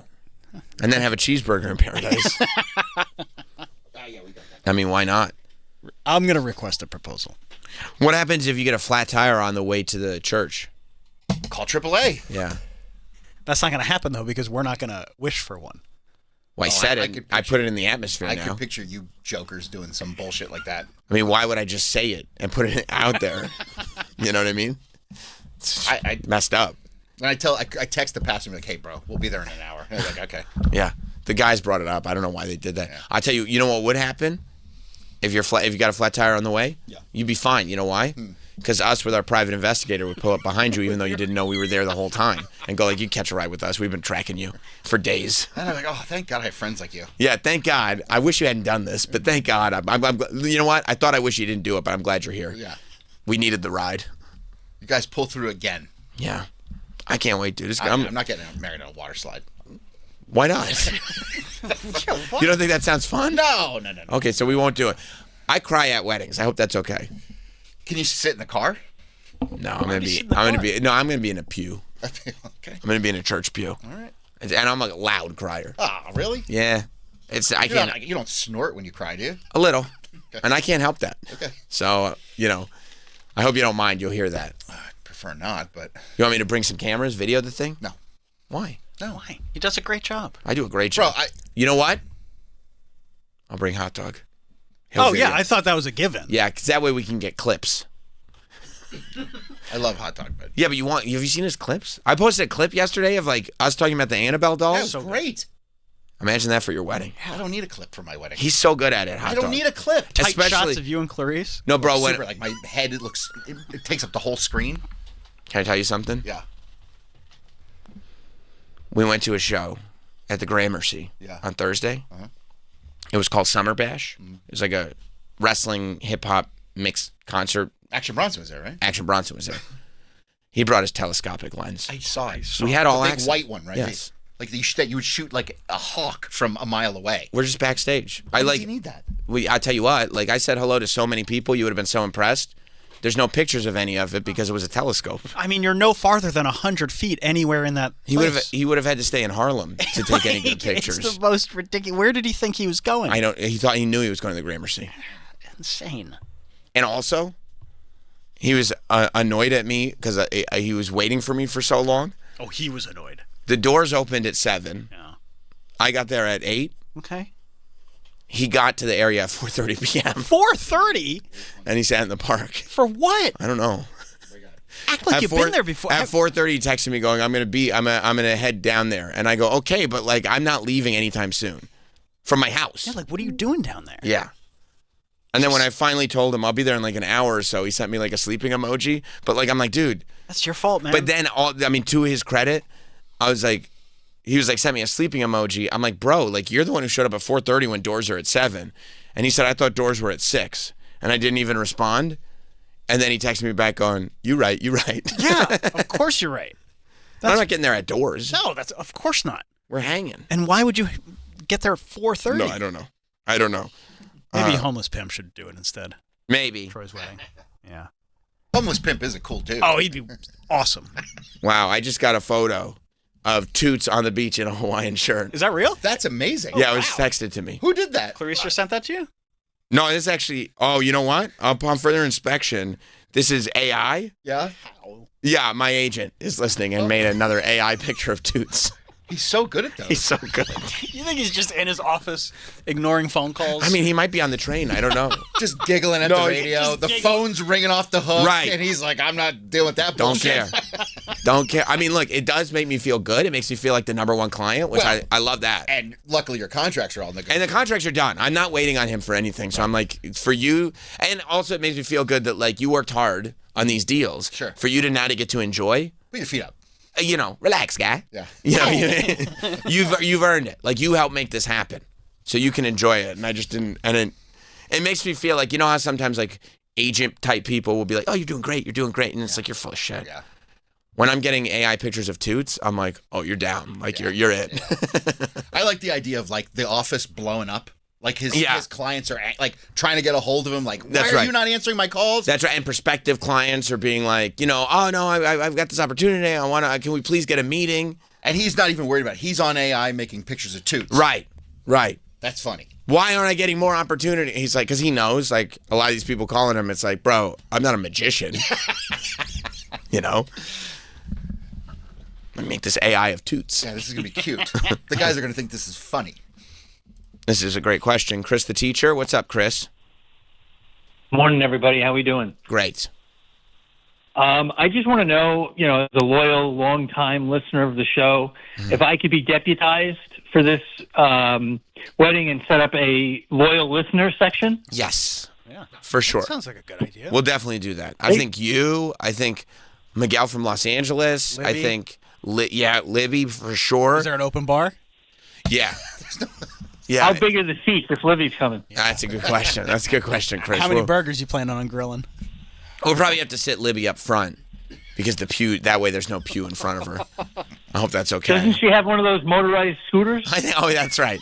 Rascal? We'll just park a Rascal at the side of the pew. That's it. That's a good call, Chris. Probably get Andy in South Carolina there. You know, I mean, there's a lot of. I'll cover all transportation for everybody. What's his name? The dude from Pittsburgh who has the heavy accent. You got to get him there. His hoagie? Yeah. Is that Eric? Kramer? Kramer. We got to get Kramer there. Maybe he can slide in all wacky. That's right. Hey, Troy. And listen, if Chris is paying for it. And Chris, you'll fly them all in? Fly them all in on my dime, no problem. That's right. I'll fly in Troy's family if he wants it. You want that? No. Troy says no to the family, yes to the listener section. Got it. On it right now, starting. Awesome. Thank you very much, Chris. Yeah. It's so good to have like people that are not only enjoying the show but are ready to contribute in a constructive way. And he seems really upset that people care. Troy? Yeah. It's weird. Yeah, it's almost like he's embarrassed. Yeah. He and should embarrassed just for what? Love? I know. He should just accept the good things in his life. Go ahead. Let me explain this. Okay. I had no intention of bringing this to the air. You didn't? Yeah. Then why do I keep bringing it up? Because that's Right? what you do. You bring shit up that I don't want to talk about. Why would he do that? We have so much to talk about. I got like a whole notebook full of stuff that I'm ignoring. Because that's Sam. That's what It Sam is? does. It is? That doesn't sound like you to me, but I don't think so either. I had no intention of I thought you were going to look at my Instagram when we're off for the end of the summer and be like, "Oh, Troy got married." What a fun surprise. Huh. Now we got some there's something to talk about when he gets back. Troy got married. I can't believe you held it from us. You thought that's how it was going to go? Yes. We already did that once. We did? Yeah, with Jim. Oh yeah. Oh yeah. Well, that's a whole other. Right. And then, well, I knew for months. Oh yeah. No, we. And then I heard this we knew, phrase. Yeah. Years. E-Rock was in the dark on it. No, yeah, we knew, but I'm saying like, we already came back from a vacation. We can't do that bit again. Recapped a wedding. We can't do that bit again. Yeah, we're doing new shit. And we want to all have a different perspective, including Malcolm. His internship will be over, but you can still come back for it, dude. Yeah. We like you. I think so. Thanks. You got it. Yeah. He's gonna be in school, unfortunately. He'll be fine. Nah, I'm dropping And Chris out. is gonna. You're dropping out, right? This is my future, man. That's right. I'm gonna streak. It'll be fun. This is my future. I love the idea of an intern dropping out of school, assuming this is his future, and then us going like, I mean, dude, you got to go home. Like, it's over. Your internship's over, bro. Yeah, I thought this was my future. I don't know where you got that idea from. Wait, no more $15 an hour? Chris will fly him in. Yeah, that's true. That's true. +1 for the other intern. Right. So you thought we were all going to be surprised and then have a fun we'll still have a conversation about it when we're back from break. But like it'll be sort of like, well, we were hyping this up for an entire month. Yeah, I just didn't want to make a big deal of it because it's really not that big of a deal. It's I not know. a big deal. We don't mind. And obviously, I'm not going to keep doing this all month. Oh, I could picture you doing this. You think so? What do you think? I'm looking at this as the summer arc of Sam Roberts Show? What do you think? I've already described it that way to people? So yeah, this is not a big deal. That's what I'm saying. I'm literally showing up. Mm-hmm. So am I. I told the pastor, keep the car running. It's hot there. Keep the AC on. Right. Come in, do it. No music. Because we'll supply it. No. Oh. Exchange our vows. Mm-hmm. Do you marry her? Yes. Do you marry him? Yes. That's how they do it. It's like The Simpsons. It's like, okay. Yeah, it is. Kiss the bride. Okay. Right. See, I'm going to McDonald's. Is that we're going to McDonald's? That's where we're doing it. Maybe. Oh, okay. Oh, that's great. Like, remember when like you were a kid? I don't know if it really happens anymore, but there was always kids that had their birthday parties at McDonald's. Oh yeah, that was always spot. fun. Yeah. Wedding reception at McDonald's. And it's the biggest one ever. Oh, yeah. It's the one, remember the guy we found out from Gary He? The guy keeps adding to his play place. I bet he has a good ball pit. I'll bet he has a great ball pit. Yeah, we can jump in there. All right, we'll go. If you guys come down, And I got points. I'll get you a Big Mac. You got McDonald's points? I got McDonald's Be points. careful, they expire. Oh fuck! I keep an eye on those. Trust me. Really? I know how the point things go. Yeah, you can't collect those, huh? I spend those. But they're great because I buy my kids Happy Meals with them. Oh, good. And then dinner's on Ronald. If you guys come down, points. You got to go through them because they expire pretty quick too. I hate that they do that. Yeah, that's fucked up. That's why Dunkin' is the best. You guys come down. No Right. wedding. I'll meet up with you guys afterward. I'd like to go to the wedding. No, you don't have to go to the wedding. I love weddings. My family's not going to the wedding, bro. Yeah, It's going to be weird. They're going to be like, who's Sam this likes one to guy? feel. He likes to be emotional. I do. They're like, who's this guy? Everybody knows who Sam is. What are you That's- talking My about? pastor, I don't know if my pastor knows who you He'd are. know. He knows. Does he watch wrestling? No. I mean, How do you know? Big deal. I have my feet everywhere. Did you see the Liver King doc? You watch Tiger King? Yeah. You watch any documentary You need about to a king? keep going? You know what I'm saying? Yeah. Did he watch the Curious Case of Natalia Grace? Natalia Grace? Because I was on that too. You watch Story Wars with Louis J. Gomez? Do I have to keep going? I bet she doesn't know who you are. He knows. But they'll be like, why? Who's this guy? And I'm like, And then you just whisper, no, he's who you think he is. That's really him. That's right. Yep. Is that? Yeah, it is. That's how probably how it would You go. guys come down. Yeah. That's just weird because, I mean, does he not go to toy sections at major retailers? See Mattel action figures? He'd know who I was. Oh my God, you're right. They do expire. See what I'm saying? We'll go to McDonald's. Mm-hmm. We'll go to Volcano Bay. I mean, I don't need to go to a water park. But I thought you were coming down to celebrate us. If you're getting married at the water park. No, stop. If you want to hang, we're hanging. Okay.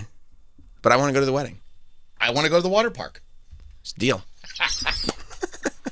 If I pay I feel like it's stupid to exclude us from like just one thing when we're gonna do. What if all I the pay for your other tickets to the water park? Then can I go to the wedding? Oh. I'll pay for your new wife, the two of you who share a last name now, and it's hers. I'll pay for both your tickets. That's the chefs. Nice. I'll pay for whatever fast pass thing they have there. He'll buy the cotton candy. I'll buy the cotton candy. We'll put it in the water and watch it evaporate like the raccoon. That's fun. All expenses paid, bro. It does sound tempting. Okay, so all you got to do is let us come to the wedding, and bring Chris the teacher in his section. Of course, he deserves it. Chris has listened a long time. Mike in Florida. Hey, what's going on, fellas? What's up, dude?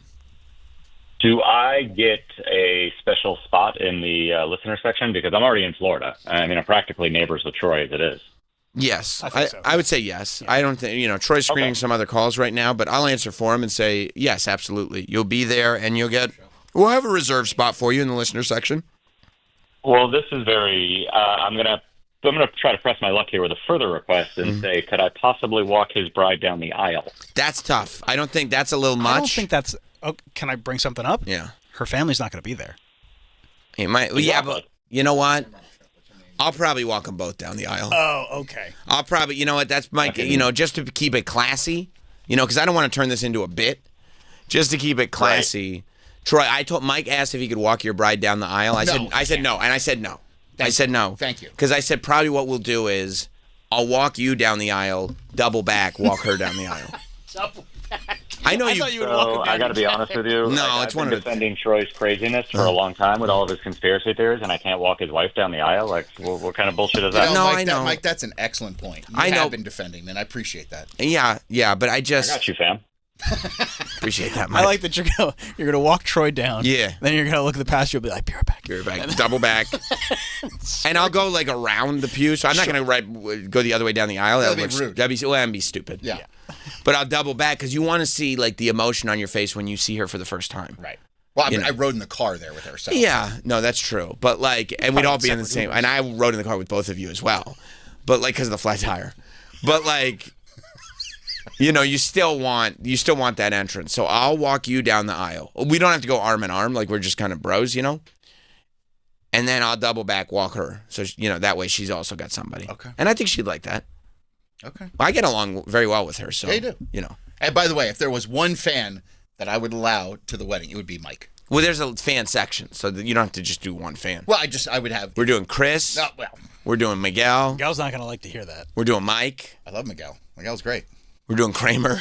Kramer's cool, dude. Libby. I like Libby. Yeah. For sure. So they'll all be there. Okay. Andy.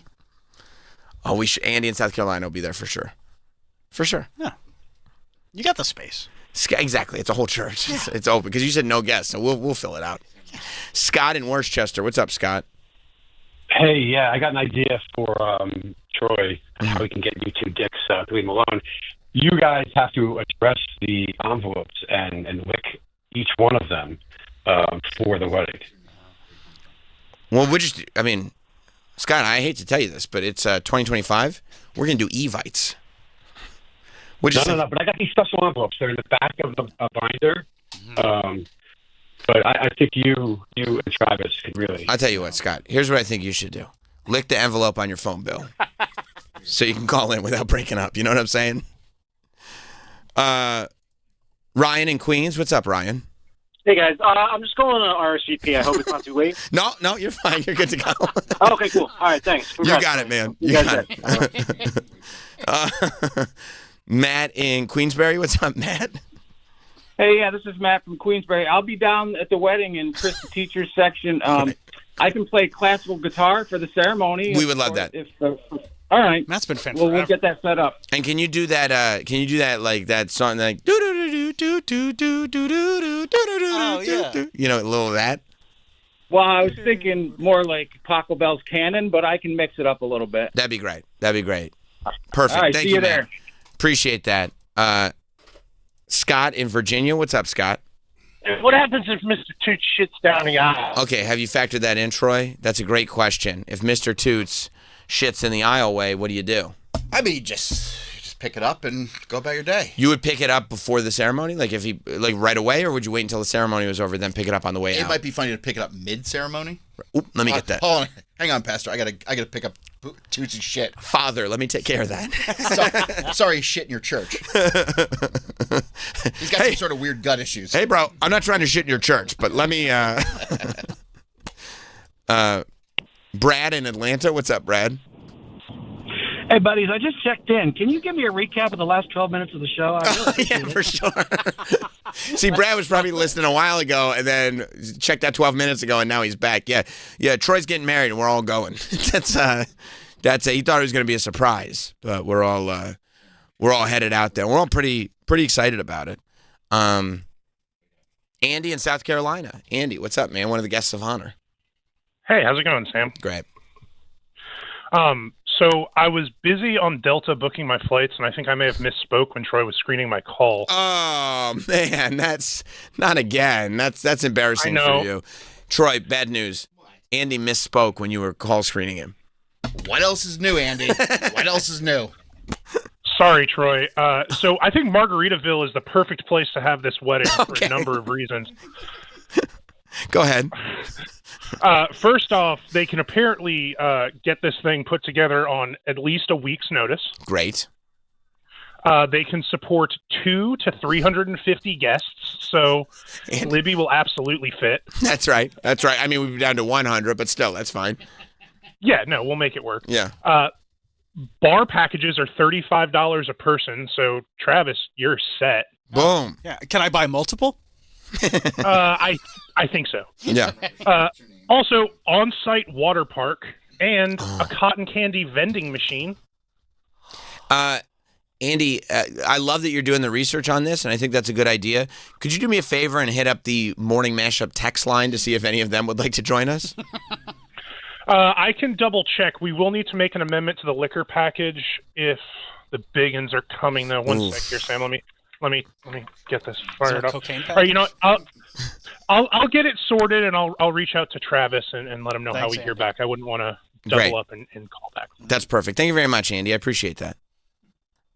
Let's go to Nick in Niagara Falls. What's up, Nick? Hey, guys. I don't call in often, but I do want to just let Troy know that I won't be able to make the wedding. So, sorry.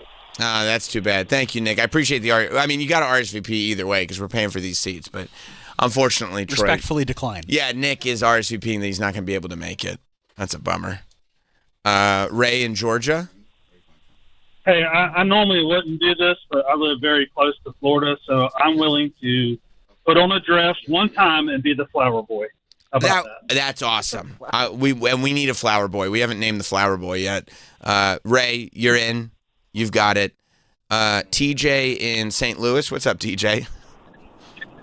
Hey, salutations, boys. Hey, I got a wedding photographer for you, Hot Dog. He can take an Uber. Put all his gear in the trunk, and everything will look great. That's perfect. That's perfect. Thank you, TJ. That's weird because that's a reference to Hot Dog losing his camera in an Uber, and we haven't talked about that in the last 12 minutes. No, so it's I don't weird know how that he knew that. You knew that. Let's go to Big Paul. Oh, Big Paul on the grill. Maybe we can have it catered. What's up, Big Paul? Listen, guys, first of all, we got to get some help transferring the big green egg from Jimmy's balcony over to Florida so we can make it a wedding gift. Well, I think we can use an Amazon drone. I saw it in a movie. Done. Troy, I've seen Troy lately on the barbecue working the steaks, but I did show Travis how to do caveman-style tomahawks, so I think we can do that for the wedding guests. I mean, that's an easy W right there. Those tomahawks that you do, bro, look insane. I love that. Yeah, we could probably do that. And it would be down. Just tell me what I got to do to get on the list. Yeah. No, you're on, Paul. Yeah, you're on the list. You're good. And it would be funny if Big Paul on the grill shows up at Jim's house and was like, "Hey, man, I'm here to I got to grab the grill." I'm grabbing the grill, bro. That was I was just thinking of what a bummer That would be no. I don't know if you've been listening to the show, but Troy's getting married. Troy's getting married. I need to grab that. I need the grill back. I gotta grill some tomahawks. I don't know. Yeah. I guarantee that thing hasn't been used since last August when we were there. Yeah, I would say that's right. You know, it'd be one. I wish he was doing.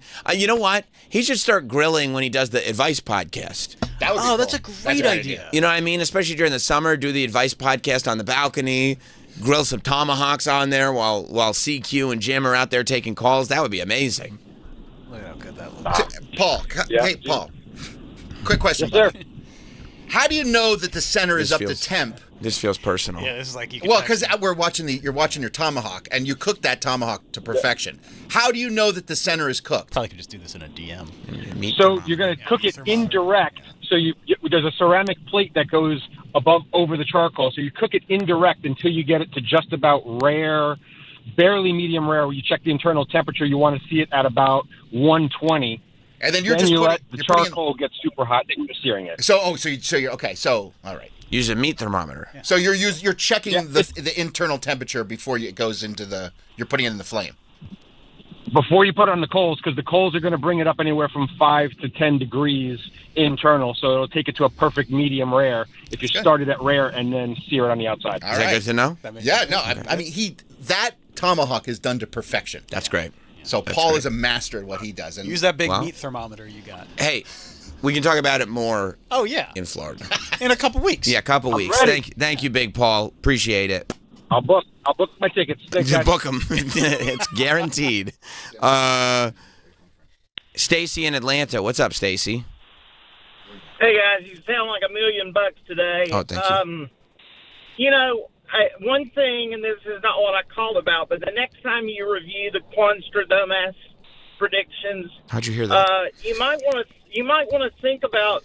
I didn't hear the marriage thing in any of those predictions, so that was a miss.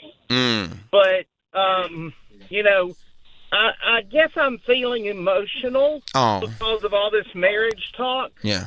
But I don't know. Did Troy talk with his fiancée about these plans?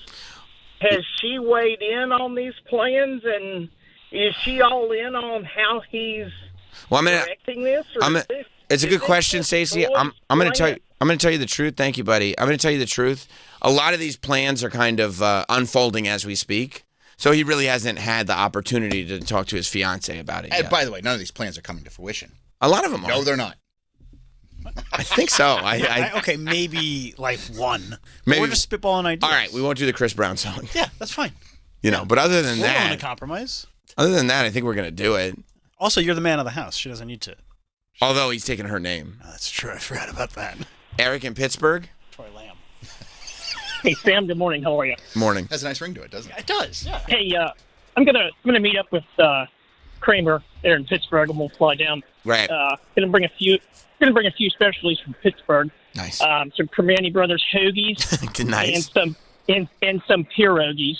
Wouldn't you like some pierogies? Love pierogies. And a big tradition in Pittsburgh here, weddings is having a cookie table. And my aunt actually does that. She caters, so I will bring the cookie table, goodies, and the hoagies and the pierogies. You're in, bro. You're in. See you there. Thank you, Eric. I can't believe this is turning into a live event. That's great. What did you say your original plan was? To make it a live event, or? No, it's going to be as quick as possible. Right. This is going to be a secret? Oh, yeah. That's weird. Still is. It's still a secret. Oh, yeah. Okay. I know about it. You don't know when? Last week of August. Oh, yeah. Yeah. Be there every day. Yeah. I don't What, know. you just sit down there and wait? It's There's beautiful. so much to do in Florida. It's yeah. beautiful.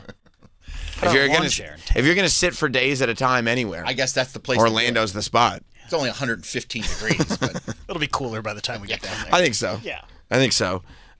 Jason in Florida. What's up, Jason? Hey guys, how you doing? Soon to be Troy Lamb. Hey, I got Jacksonville Beach here. I live at the beach, and I got 4 e-bikes, and they can do their honeymoon on some e-bikes on the beach. See, dude? This is what happens when you open up a little bit and don't keep everything a secret. You end up with e-bikes. Wouldn't you like to have some e-bikes for the wedding? it does sound fun. It sounds People super love to fun. help their friends. And people love e-bikes. I think we have other plans People for our love. honeymoon, but People love him. I mean, thank you very much, Jason. I mean, Hang on. Did you hear what he said? what? He has other plans for their honeymoon. Okay, well, I don't think he's invited to the honeymoon. Yeah, but we should know about that. Well, I hung up on him, so we'll never know. No, Troy said. Oh, you have plans for the honeymoon? Yeah. What are you doing? we're gonna go to Italy Nice. When are you going to Italy? sometime next year. Oh. Okay. Are you doing a mini moon before you go? No, I mean Florida. Orlando, Universal. Maybe. That's great. Maybe. Yeah, I don't know. We haven't figured it out. Right. Maybe go down we love the Keys. Maybe go down there. You know, off the Florida Keys to Gramercy Park. What? I was just going to say, if you're going to the Florida Keys, right off the Florida Keys. Yeah, where is it? What is it? Well, there's this place. It's called Kokomo. And, I don't know what your plan is, but I think that's where you want to go to get away from it all. If we get there fast, what can we do? Then, because you want to rush, once you get there, you take it slow. Okay. I'm telling you, that's where you want to go. Okay. And not way down in Kokomo? Way down. Not at the tip. Not right at the border. Way down in Kokomo. Okay. Yeah, okay. yeah. Chris, the pilot. What's up, Chris? Hey, guys. I know Troy has had some issues in the past with his transportation to Orlando, so I would like to personally offer to fly him down, him and the show, down to Florida for his wedding. Charter. There's a caveat. I don't need an invite, but you do have to book a flight on one I'm already working. So. Oh, so this would be a commercial flight that you would just happen to be the pilot for? Yeah. I don't really want to go to the wedding. And by the way, Chris, I don't think you said you don't fly to Florida. I don't fly often, but I could pull some strings. Okay. But it would indeed be a commercial flight that we'd be buying tickets. Do we get a deal? No. Actually, it probably would cost you more because it's so late. Probably. Well, you guys buy tickets. I know this. I'm going to tell people I'm his deadhead. And you can get on any flight that way. Yeah, absolutely. Thank you, Chris. We do have check-in from Hot Dog. Okay. And this is really good news because for the big jobs, he doesn't like to handle it himself. Mm-hmm. He said that Annie is down, his assistant, his platonic woman that he shares a bed with, Annie. Cuddles? Yes, they do cuddle platonically. And they transfer demons? Well, he said... Share a demon. Annie said she's down to go too, so I hope I can have a +2 for the demon as well. So it's going to be Hot Dog and Annie and the demon. It's in a church, Hot Dog. No demons in the church. Wouldn't it be great if, Hot Dog steps into the church and his flesh starts melting? Maybe I'll have the pastor do an exorcism. Hey, while you're here, and I got a buddy out here. I mean, the wedding is quick. You're done in 45 seconds, so we do have time for an exorcism. Can you squeeze one in, Pastor Derek? Yeah. By the way, I've seen Hot Dog and Annie at Southern weddings before. Not great. Not great. Not great. Oh, these two, when they get together, they're going to ruin families. Hide your moms. Yeah. Especially stepmoms. McClure never came through on that. Anybody from Catholic radio to talk to Hot Dog. He told me, I don't know if he told all of us, but he told all of us. Okay, that he could not find a single person that would do it. Probably because he doesn't want to, that nobody wants to be involved in that type of... That's he asked many people. And it wasn't just we don't want to be involved in that silliness. It was, we don't want to be involved in that demon stuff. Yeah. No, we were very clear that this is not a silly, goofy, Hot Dog's possessed. No, they don't want to have anything to do with it. I don't want to do any of that Matt Rife stuff. Yeah, that's what they said. Wow. They said this is a Matt Rife situation. And I don't want anything to do with it. Wow, that's tough. So where are you supposed to go for an exorcism these days? I don't know. You probably got to go on the black market. Yeah. Probably either dark web or I think they do them in Rome. Problem is, Hot Dog announces he has this demon, and then he turns around, and then there's nobody calling on the phone. Except for the Pope maybe in Rome. You know what I mean? No, I got it. Yeah. Yeah. Well, all right. Now that we've got that settled. For now. Can't wait for the first, it will be the first, there you go. There's an exorcism priest in New York. Why don't we call this person? Well, because, just the fact that Mike pulled up his website and 1 second later you were ready to have him on the show and do an exorcism. Well, I said he's in New York, so I would assume he's local. Well, yeah, I mean, it just feels like you haven't done the due diligence to actually check his credentials that I would kind of want to happen before we throw him on the air. Yeah, but what's the check? He's a powerful exorcist. There's a demon. You got to cast him out. He's explaining why we should choose. Why should you choose us as your black magic specialist? Okay, yeah, let's skip that then. You don't like black magic. I'm just not interested in any sort of white magic, black magic, anything. Voodoo. No voodoo. You stopped listening to Godsmack because of it. Yes. And I loved Godsmack. Yeah. Sucks. But I can't listen to it anymore. That sucks. That's a great song. Even Sully's solo stuff. It's too close. Too close. Yeah, it hits home. I get it. Now you're the one that's so far away. Yeah, that's right. Well, okay, now that we've got that all taken care of and we got a fully functional live event, I'll get Mark Zito to show up with the signage for Sirius. He did a great job for the Busted Open parking lot show. So, yeah, he's excellent. And they did, like, it wasn't even a digital readout. It was like a printed logo on the front of the table. I saw it. It looked great. It looked amazing. Like, trust me. Super professional. When he starts hitting me up about a live event, it's like, yeah, this is going to be the shit. So I'm going to hit him up and say, we're going to find out. I don't know what church it is in Florida, but we're going to find out what it is. And I need you. I'm going to say, bring all the bells and whistles, bring your whole crew. And he'll be down. So don't worry about that. I got that taken care of. We might even get shirts or something. Shirts? Yeah. Yeah. Trust me, I got all the hookups here. It's going to be great. We're going to take a break. Stay right there. We'll be right back. We will be right back. The Sam Roberts Show.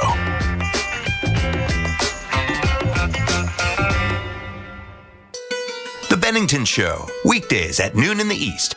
I want to bring something up, guys. I had an amazing sighting 14 years ago in Budapest. Budapest. Yes. All right, Hungary. can I go first? Yes. Was it Adam Driver? What? How'd you know? What the fuck? Yes, it was Adam Driver. You're good, because you told me before. Oh. The Bennington Show, weekdays at noon East and anytime on the SiriusXM app. Before the arenas, before the fame. Let's take it back a little bit, y'all. Come on. There was a hometown. I'm a sucker for you. Now the Jonas Brothers tell that story on a new limited engagement channel. Hey guys, it's Joe. It's Nick. And Kevin. This is Hometown Radio on Sirius XM. Hear their new album, Greetings from Your Hometown, and the songs that built the dream. We built this for you. Hometown Radio with the Jonas Brothers for a limited time starting Friday. Channel 79 and at home with the Sirius XM app. Hi, I'm Chuck McDowell, and I'm here to help you cancel those outrageous cell phone bills. Ever sign up for one of those too-good-to-be-true phone deals? 1 minute you're feeling great, then suddenly you're paying over $1,000 a year. Crazy, right? You know who else thinks that's crazy? Red Pocket Mobile. That's why Red Pocket plans start at just $10 a month for unlimited talk, text, and data with no contracts and no price increases ever. Plus, Red Pocket gives you access to all 3 5G networks. You pick the one that works best where you live or work, or switch anytime for better coverage. Imagine never being stuck with one network again. And with Red Pocket, you keep your phone and your number. Why in the world would you not switch? Red Pocket Mobile, your new ultimate cell carrier. Switch now and get one locked-in low price, 3 5G networks, and live customer care in less than 2 minutes. Go to redpocket.com. That's redpocket.com, redpocket.com.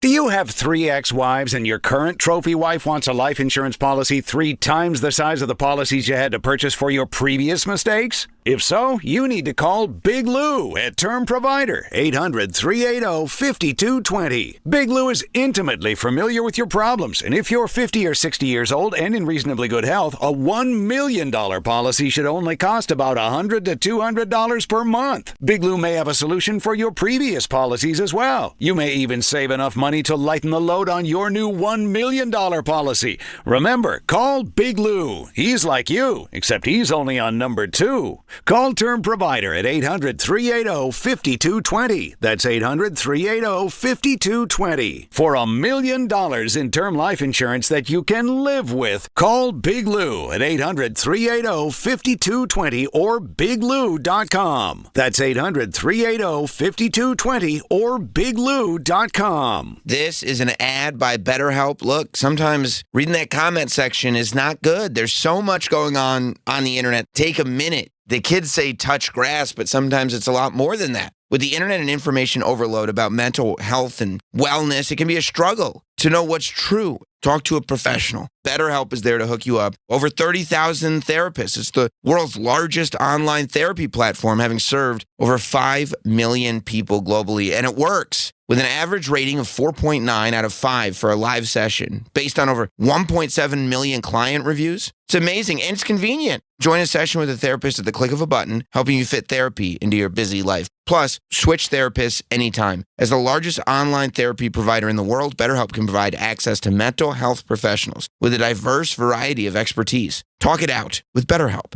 Our listeners are going to get 10% off their first month at BetterHelp.com/Teft. That's BetterHelp.com/TEFT. On No Shoes Radio, it's always summertime. No problem. This is Kenny, and welcome to my world. You're going to hear moments on a beach. Great night in Las Vegas. I had so much fun. Amazing. Live moments on stage. And in the islands. I love the sound of this island when it's raining. Kenny Chesney's No Shoes Radio, Channel 59. And at home with SiriusXM on your phone, computer, Alexa, TV, or other internet-connected devices. PCA and the Cubs battle Nolan Arenado and the Cardinals, or Bryce Harper and the Phillies take on Corey Seager and the Rangers. Baseball Night in America, Saturday at 7 Eastern on Fox. Alex Pillows' legendary season rolls on as he eyes an historic three-peat and looks to move one step closer to the single-season wins record in Portland. Sunday at 3 Eastern on Fox. Welcome to the fastest racing on Earth. Hi, I'm Chuck McDowell, and no, this isn't a timeshare cancellation ad. I'm here to help you break free from your overpriced mobile carrier with Red Pocket Mobile. Did you know the average American wireless bill is $140 a month? At Red Pocket, plans start at just $10 a month for unlimited talk, text, and data with absolutely no games and no price increases ever. But it gets even better. Red Pocket gives you your choice of all 3 major mobile networks for the very best 5G coverage anywhere you are. And you get to keep your phone and number. At Red Pocket Mobile, you don't have to settle. I don't see how anyone could say no to getting 1 low, locked-in price and 3 5G networks. Red Pocket Mobile, your new ultimate cell carrier. Switch and get 1 locked-in low price, 3 5G networks, and live customer care in 2 minutes. Go to redpocket.com. That's redpocket.com, redpocket.com. This is an ad by BetterHelp. Look, sometimes reading that comment section is not good. There's so much going on the internet. Take a minute. The kids say touch grass, but sometimes it's a lot more than that. With the internet and information overload about mental health and wellness, it can be a struggle to know what's true. Talk to a professional. BetterHelp is there to hook you up. Over 30,000 therapists. It's the world's largest online therapy platform, having served over 5 million people globally. And it works with an average rating of 4.9 out of 5 for a live session, based on over 1.7 million client reviews. It's amazing, and it's convenient. Join a session with a therapist at the click of a button, helping you fit therapy into your busy life. Plus, switch therapists anytime. As the largest online therapy provider in the world, BetterHelp can provide access to mental health professionals with a diverse variety of expertise. Talk it out with BetterHelp. Our listeners are going to get 10% off their first month at BetterHelp.com/Teft. That's BetterHelp.com/TEFT. Did you know your life insurance is an asset you can sell? I'm Jay Jackson, CEO of Abacus Life. For almost 20 years, Abacus has been purchasing life insurance policies from seniors just like you. And at AbacusPays.com, we've created a free policy value calculator so you can find out the worth of your policy in just seconds. There are no fees and no obligations. Get real value from your life insurance when you need it with Abacus. Learn more at AbacusPays.com.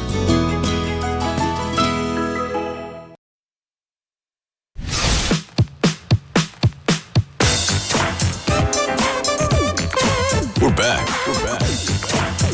with Sam Roberts Show.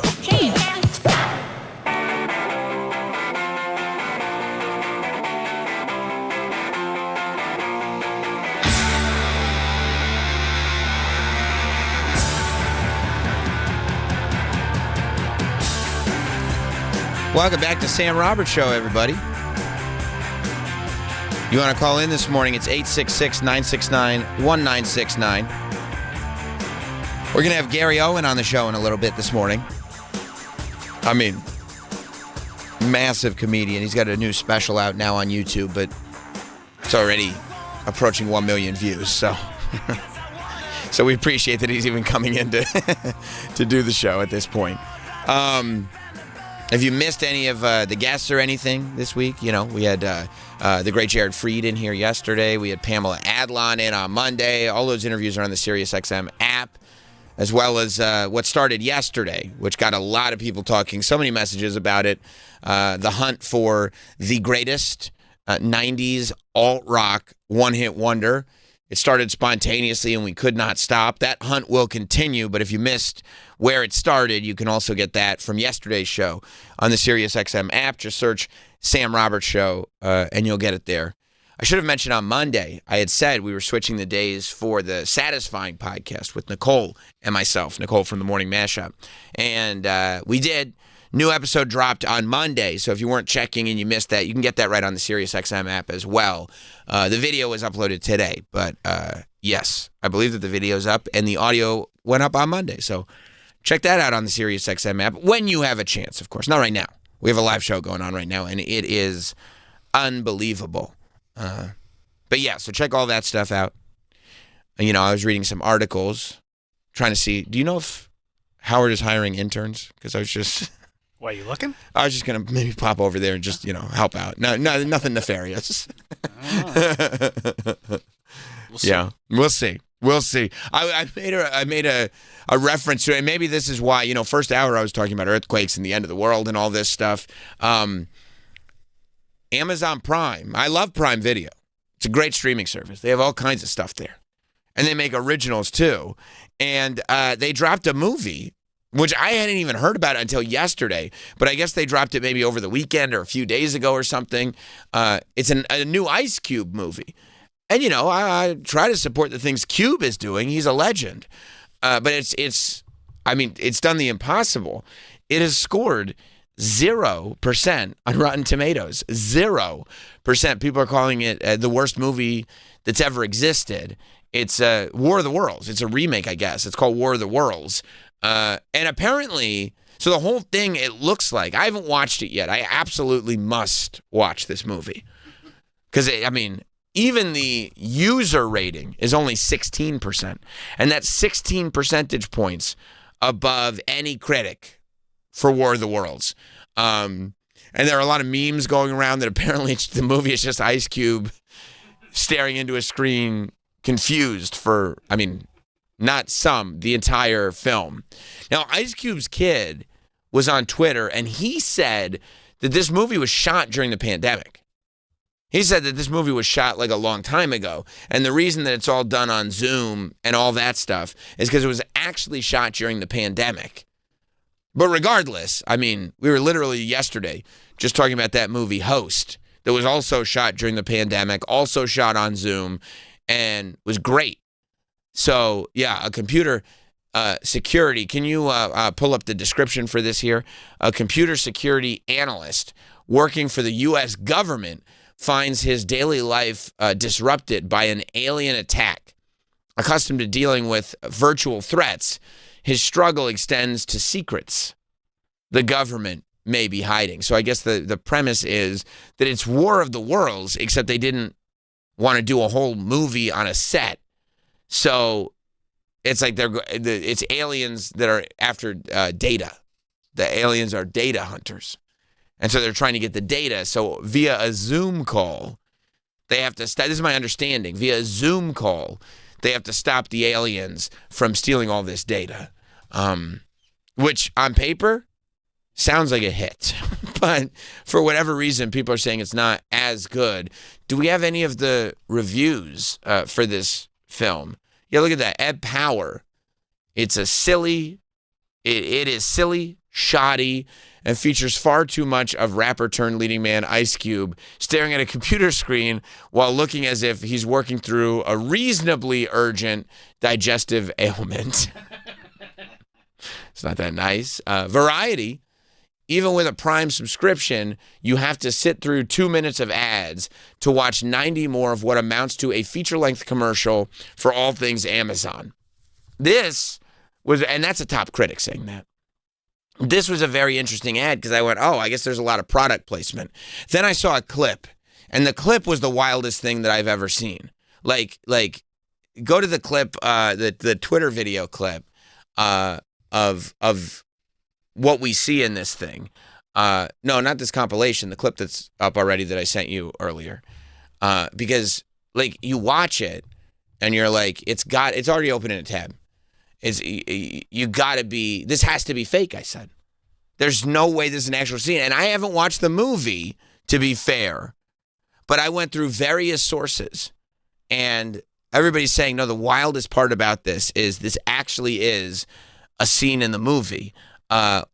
Watch as, I guess, and now, unfortunately, and this is why you shouldn't read reviews of movies before you see them, because all I can think of is what digestive ailment is Ice Cube dealing with right now. And I mean, this is Cube. This is no Vaseline. I don't want to think of him that way. Straight out of Compton. Yeah, but now, I mean, when you see him in the corner there, don't you think like, oh, I wonder what he ate or something like that? Now that you read the review. Yeah. It sucks. I shouldn't have read the review. Yeah.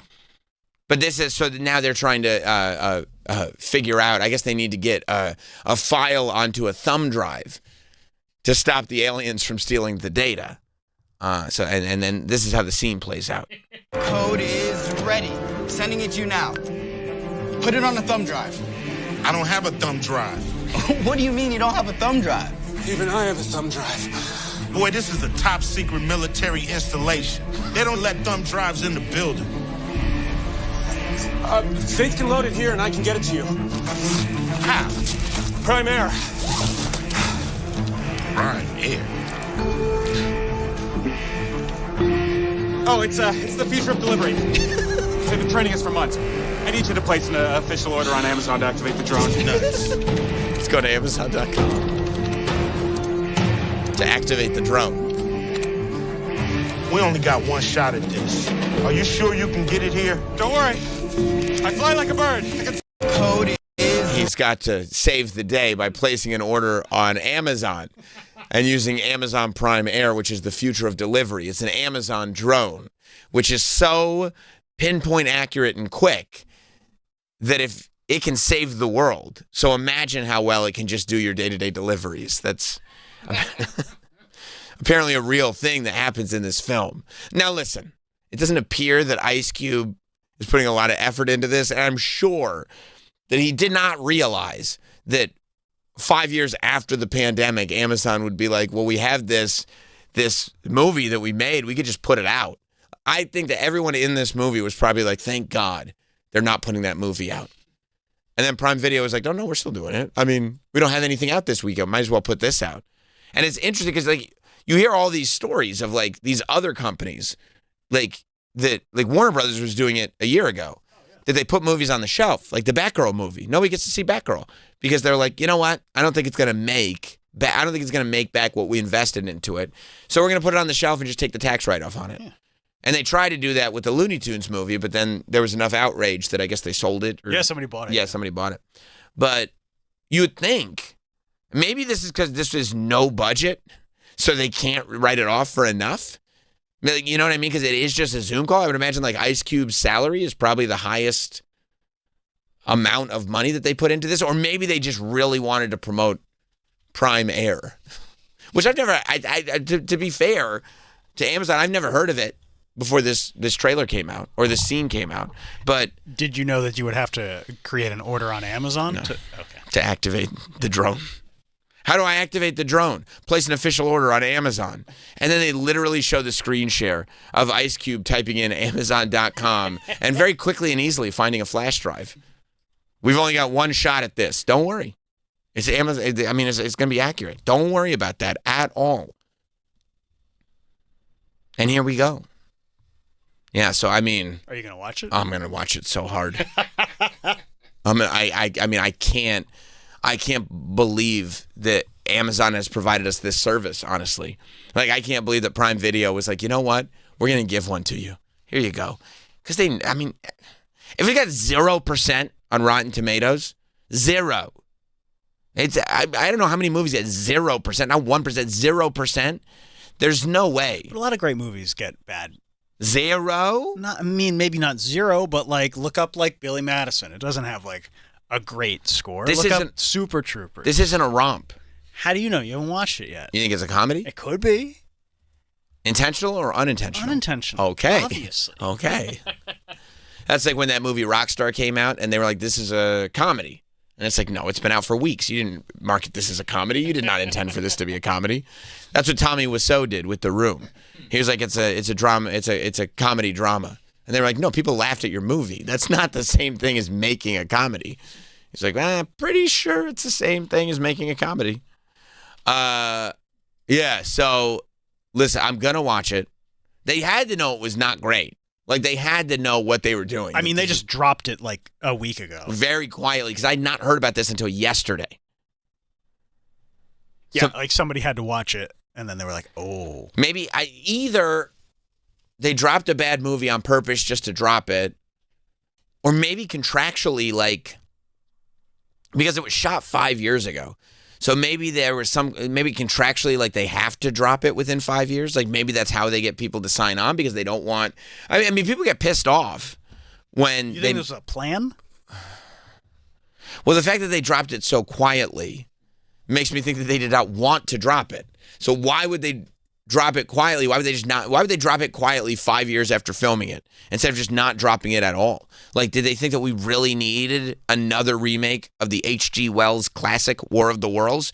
And Tom Cruise already did a War of the Worlds remake, just not on Zoom. He did it like IRL, where they were actually fighting aliens. This one is, we're on Zoom and aliens are trying to steal our data. Like, I feel like even in the pandemic... Modern take. It's not a modern take. Even in the pandemic, if there was an alien attack, I feel like they would allow them to go back to work. They'd be considered essential workers. If we could have a producer in studio, we had a producer in studio every day for the radio show during the pandemic. I have to believe that if there was an alien attack on Data, they would not have to do it all on Zoom. They would probably go, you know what? It's worth rolling the dice on this. Because even if you guys get COVID, at least the aliens won't attack us. Oh. You mind if I spoil some stuff? Because I'm reading a review of the movie. Okay. It starts out promising. Who says who? Whose review is This is it? from Variety. Variety? Yeah. That's my that's a trade of record. Yeah. Ice Cube coordinates the arrest of a hacker known only as Disruptor. Not Disruptor. He's the scariest hacker I've seen since Hacksaw. Not Disruptor. Who's threatening to expose a secret government program to collect data on American citizens. Which that sounds like what Amazon does. Yeah, what they're trying to do is convince them that they should have a device in their house that records what they say all the time. Wow. Juggling video calls with his boss, Clark Gregg, and Agent Jeffries in the field. Will tracks Disruptor's signal. Oh, that's how you get hackers. You track their signal. Then he shares the location with his colleagues and monitors the raid in real time. Oh, this sounds I didn't realize there was so much intrigue. Wow. The rapper has two expressions in the movie. A resting scowl and a nuclear overreaction. Oh, I can't wait for the nuclear overreactions. Can we go back to that compilation, Mike? Maybe there's some nuclear overreactions. The compilation that you had earlier might feature, because I've seen the scowl. Okay, so let's see. This is a compilation of Ice Cube's Oscar-worthy performance in War of the Worlds, streaming now on Prime Video. Got him! My God, man! I thought you got hurt.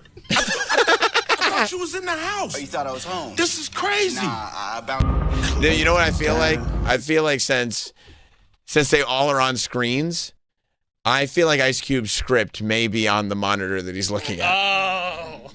I thought you were hurt. I mean, this is crazy. Pause. Yeah. Oh, man. Oh, man. That's what brought them here in the first place. They knew. And they hid it from us. Oh. They hid it from everybody. Sheila! Oh, this is great. He's really upset. The siren's going off. He's just staring at him. It's you? It's you! Yeah. Take your galactic asses back home! Back home! How could you, man? How could you? My own son is hacking the government. You know, we're getting spoilers. Oh yeah, I just like when there's a line in a movie that really just explains what's going on, because sometimes you don't pick up on it when he just literally says what's happening, because that's the way humans are. They'll just literally say what's happening. You mean my producer took me to break? like. Well, wasn't there that article like last year or something where like Netflix tells writers like way more descriptives because people are sitting looking on at their their phones. Make the movies dumb. Yeah, like they are absolutely. There are movies that are being programmed for people to watch with another screen in front of their face, which is, I mean, disgusting. It's disgusting. Yeah. You should just not do it. If you miss something, you miss something, and that's it. If anybody ever said to me, you know what was great about this movie? I had a phone in front of my face the whole time, refreshing Instagram. I didn't miss one thing. I didn't have to look up once. I probably go, that movie is not for me. But I got a friend who's going to love it. Troy. My own son hacked the government. Now, I look, part of the reason this movie looks to be absurd is because it seems like he's having, remember that great Will Smith moment in Independence Day? Or what does he say? Like, welcome to Earth, motherfucker. Yeah. And he punches the alien in the face. I think Ice Cube is trying to have that moment, except he looks ridiculous in his office just screaming into a webcam. Except when this was supposed to come out, maybe he wouldn't have looked that ridiculous because we were all in front of webcams. But now, not only is the pandemic over, but I feel like as a society, we've blocked 2 years out of our memory. Like, I don't remember it. Do you, Travis? That didn't happen. Troy, you remember the pandemic? Yeah, I loved it.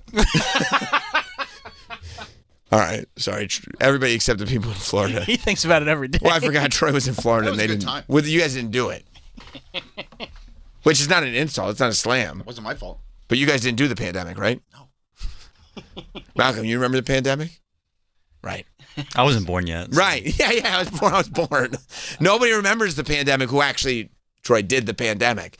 So, like, when you see people doing the pandemic on screen now, you're like, what the hell is he doing? That is crazy. Who would ever do anything like this?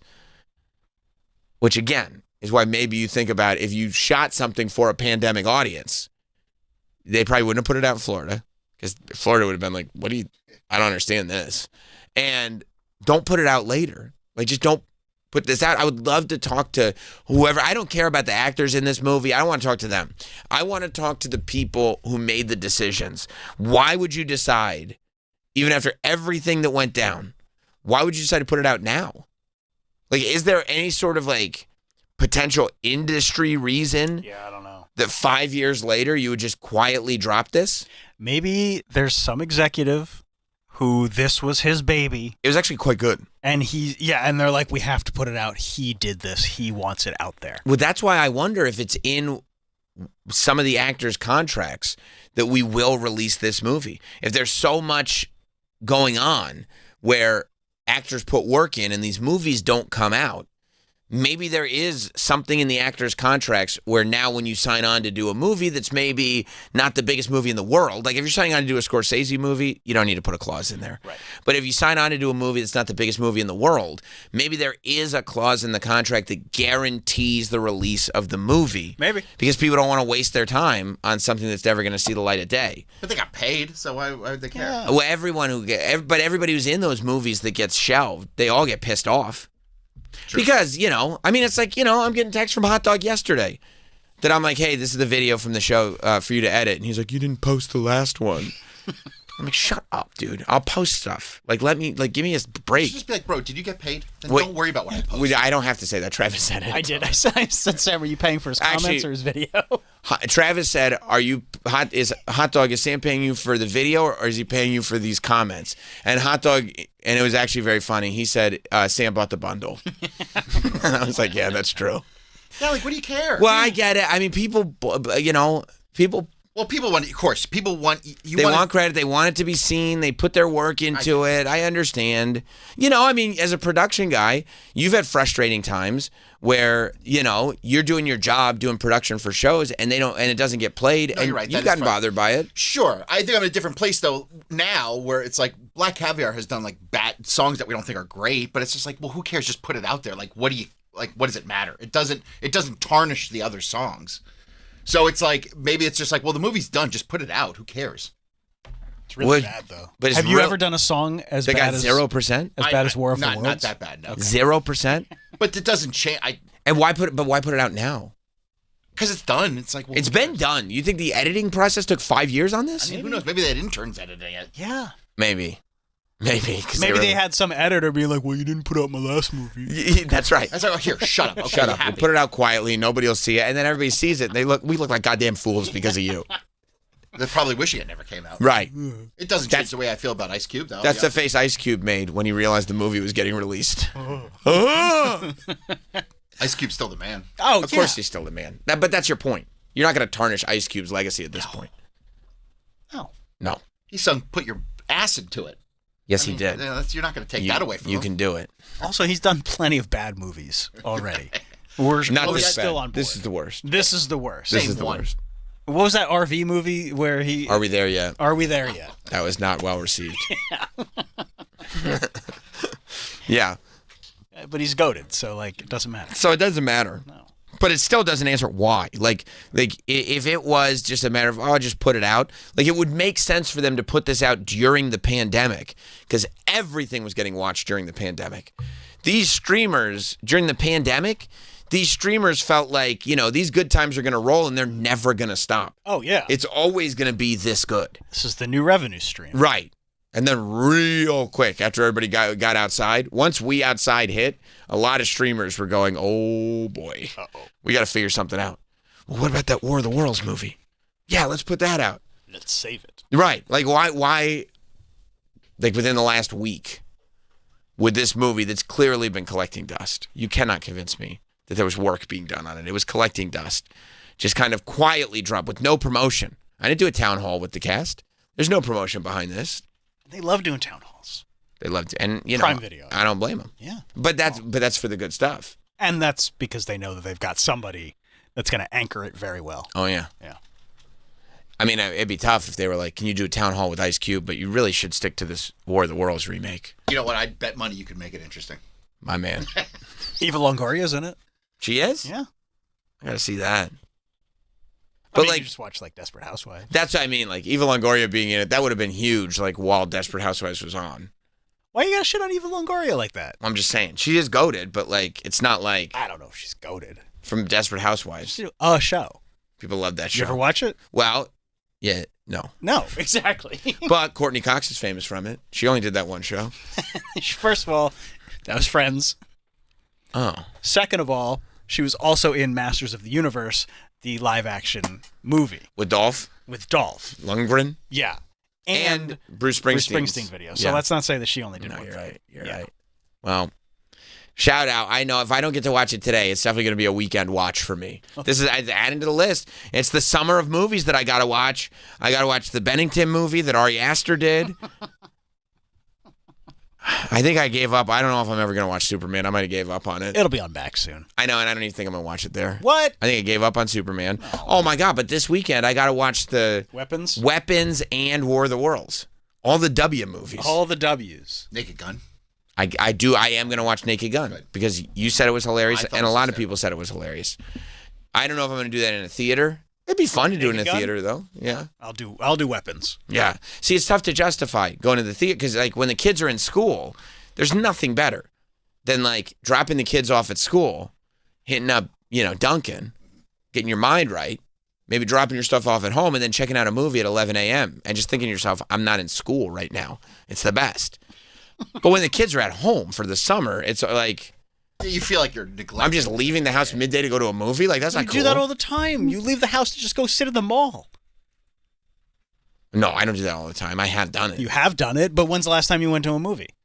It's been a while. Sinners. Yeah, okay. Yeah. Go see Weapons so we can talk about it. You like your alone time. That's important to you. I got to get my brain right. Yeah. I like my children though too. Of course. Yeah, and you'll see them after weapons, and then you'll probably be like, "Oh, I'm so glad they're not weapons." Yeah, I'm glad you guys didn't leave. I'm glad you guys weren't in that class. Yeah, you know, you'll have things to be grateful for. Yeah. Anyway, let's all sit down as a family and watch War of the Worlds, the Zoom version. All right, let's take a break. We got Gary Owen coming in. I told you I would. I always plan to. Gary Owen's coming in after the break, so stay right there. We'll be right back. We will be right back. The Sam Roberts Show. The Bonfire with Big J. Okerson and Robert Kelly. We need ninja style. There it is, dude. What is it? There it is. That's the entire outfit. Oh, I'm going to become an assassin. Inside of me, it wants all these little strappies with a deep hood that covers my face. You want to feel it like you died and a crow brought you back to life. I do. For love. It's got to be so hard if the crow had to go find a 3X outfit. The Bonfire, weeknights at 5 p.m. Eastern on Faction Talk or anytime on the SiriusXM app. Dust off the Discman and buckle up tight. Because Road Trip Radio has packed the car with the most banging driving songs the 90s has to offer. From grunge to girl groups, boy bands, to boom bap. Nate Dogg and Warren G had to regulate. Mile after mile, Road Trip Radio's 90s mixtape. Now in the SiriusXM app. Just search Road Trip.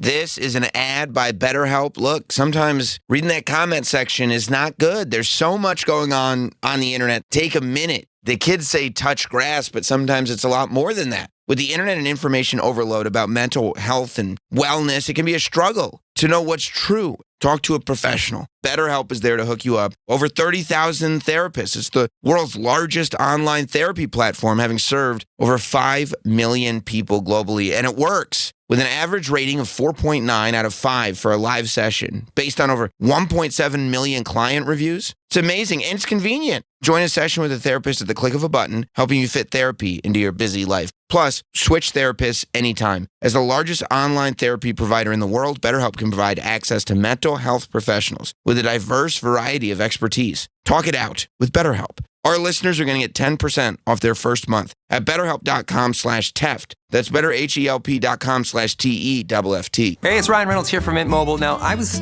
looking for fun ways to tell you that Mint's offer of unlimited premium wireless for $15 a month is back. So I thought it would be fun if we made $15 bills. But it turns out that's very illegal. So there goes my big idea for the commercial. Visit mintmobile.com/radio.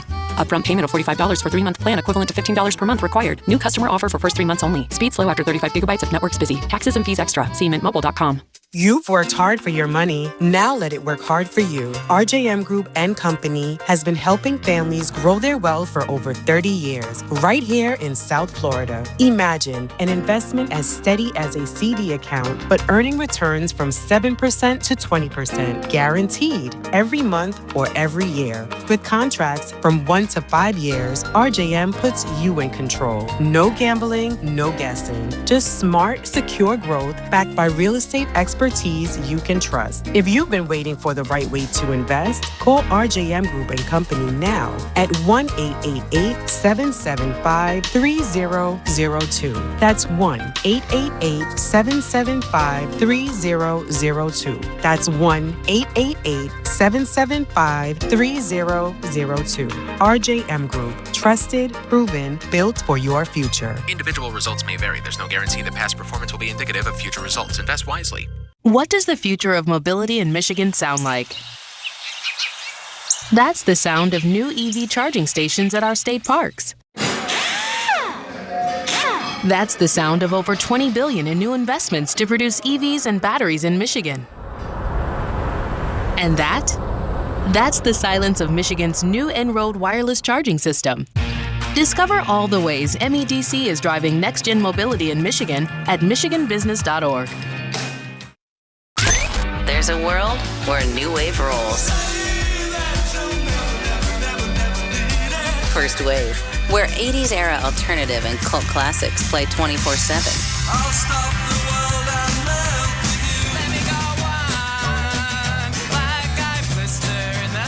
Get your new wave Wave fix on First Wave, Channel 33, or listen at home with SiriusXM on your phone, computer, Alexa, TV, and other internet-connected devices and speakers. See website for details. BillsHappen.com is not a lender. It does not make credit decisions. Must be 18 years old. Not available in all states. Honey, everything is so expensive, and our bills are piling up. You're telling me credit cards are maxed out, rent is due, and the car payment's right around the corner? We need some extra cash. We should do what my friend from work did. She went to BillsHappen.com and got the money she needed the next day. Our credit is not great. Are you sure that would work for us? BillsHappen.com is one of the largest personal loan networks. They can help people with all credit types get up to $5,000. Sounds like it's going to be a hassle. My friend said it was super easy. She did it right from her phone during her lunch break. If you have a regular source of income, you can be approved for a loan for up to $5,000, and your cash can hit your bank account the next day. BillsHappen.com's lenders have millions of dollars to lend, regardless of your credit history. Guess what? I went to BillsHappen.com, and we're getting our money tomorrow. Wow, that's fast. Problem solved. If you need extra cash, go to BillsHappen.com. That's BillsHappen.com. BillsHappen.com. At Club Champion, the fitters are true masters of their craft. They undergo weeks of intense training before ever stepping into the fitting bay, ensuring every golfer gets a precise, personalized, and unmatched fitting experience. With over 65 brands at their fingertips, these experts help golfers of all levels unlock their potential. Better clubs mean better golf, and no one does custom fitting like Club Champion. Book your fitting today at clubchampion.com. Are you 40 years old in great health and want life insurance coverage with no exam and instant coverage options? Big Lou can do that. Are you 50 to 60 with health issues and still want life insurance coverage with no exam needed? Big Lou can do that. Are you on meds for anxiety, sleep apnea, diabetes, or other health glitches and just want the best rate possible without a lot of hassles? Big Lou can do that. To find the most affordable term life coverage options for you, all you need to do is call Big Lou at 800-380-5220. Big Lou does term life insurance better than anyone else on the radio, and he may be able to get you $1 million to $4 million of term life coverage with no exam. For the best term life insurance deals in America, call Big Lou at 800-380-5220. 800-380-5220. Remember, Big Lou is like you. Once a week, he can do that too. Call 800-380-5220 or visit biglou.com. Welcome to Myrtle Beach, South Carolina, the golf capital of the world. With more than 80 courses designed by legends, stunning coastal views, and perfect year-round weather, there's no better place to tee it up. Whether you're chasing birdies, soaking in the ocean breeze, or enjoying world-class dining after your round, there is magic in a Myrtle Beach golf experience. So grab your buddies and experience the ultimate golf getaway. Plan your trip today at playgolfmyrtlebeach.com. That's playgolfmyrtlebeach.com. We're back with Sam Roberts Show. Sold out, but are any of these shows? You're going to be in Tacoma on August 11th. That's sold. Sold. Yeah. August 14th to the 16th, Atlanta. We added a Sunday there too. Okay, you added a Sunday. We added a Sunday, yeah, because we're gone. Okay, well, it'll be all over the place. But listen, for the most part, watch the YouTube special if you haven't watched it yet. And by the way, a lot of people watch that YouTube special because I checked this morning, and we're starting to get close to that million mark. Yeah. The last, it was weird how this one came about because I did, I filmed it in San Jose. I just did it myself. I hired the camera guys and stuff, and then we filmed Friday. And I woke up Saturday morning. I looked at my manager. I said, I think I got a different hour. I got another hour. I go, can we do it? And she goes, let me ask. So it's funny because I had this one called Broken Family that came out like 8 months ago. Yeah. Then this one came out, but I got the exact same outfit on, the exact same backdrop. Like, I didn't prepare to do a second like that, but we got done because we did 2 shows Friday. Yeah. And I go, we're clean, right? We're good? And they go, yeah. I told her, I said, I think I got another hour. I said, I've already hired the camera guys. I said, I might as well try to get 2 for the bang, for the price why not? of 1. We got them for the weekend. Yeah. So I don't understand how you wake up and go, like, I think I have another hour. Did you just have, like, all these jokes that didn't make the first hour that you're like, I've got enough to do a second hour? Or yeah, I don't know. It just, I was like, what didn't I use last night? And I go, I knew I had like some bits. Because here's the thing. I got like this, it's almost like a 15-minute bit on Undercover Boss. Love that you show. know?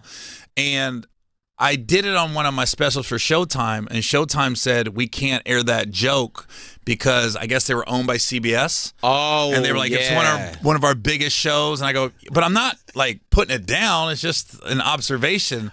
So I had to take it out. So that's what sparked it, because I go, I forgot about the undercover boss joke. And I was like, that's 15 minutes. Do I got another 45? I said, I think I do. So that was the brainchild Saturday morning at the coffee shop. Like, I can do another hour.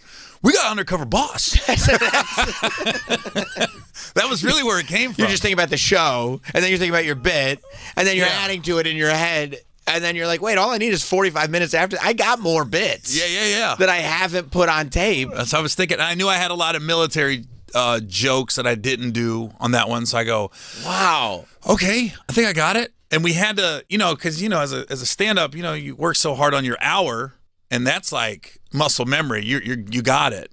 We had to tape like 10 words on the stage, so I didn't get lost, because I hadn't really been working on that hour. Right. So, but it must have felt amazing though, because now you're not.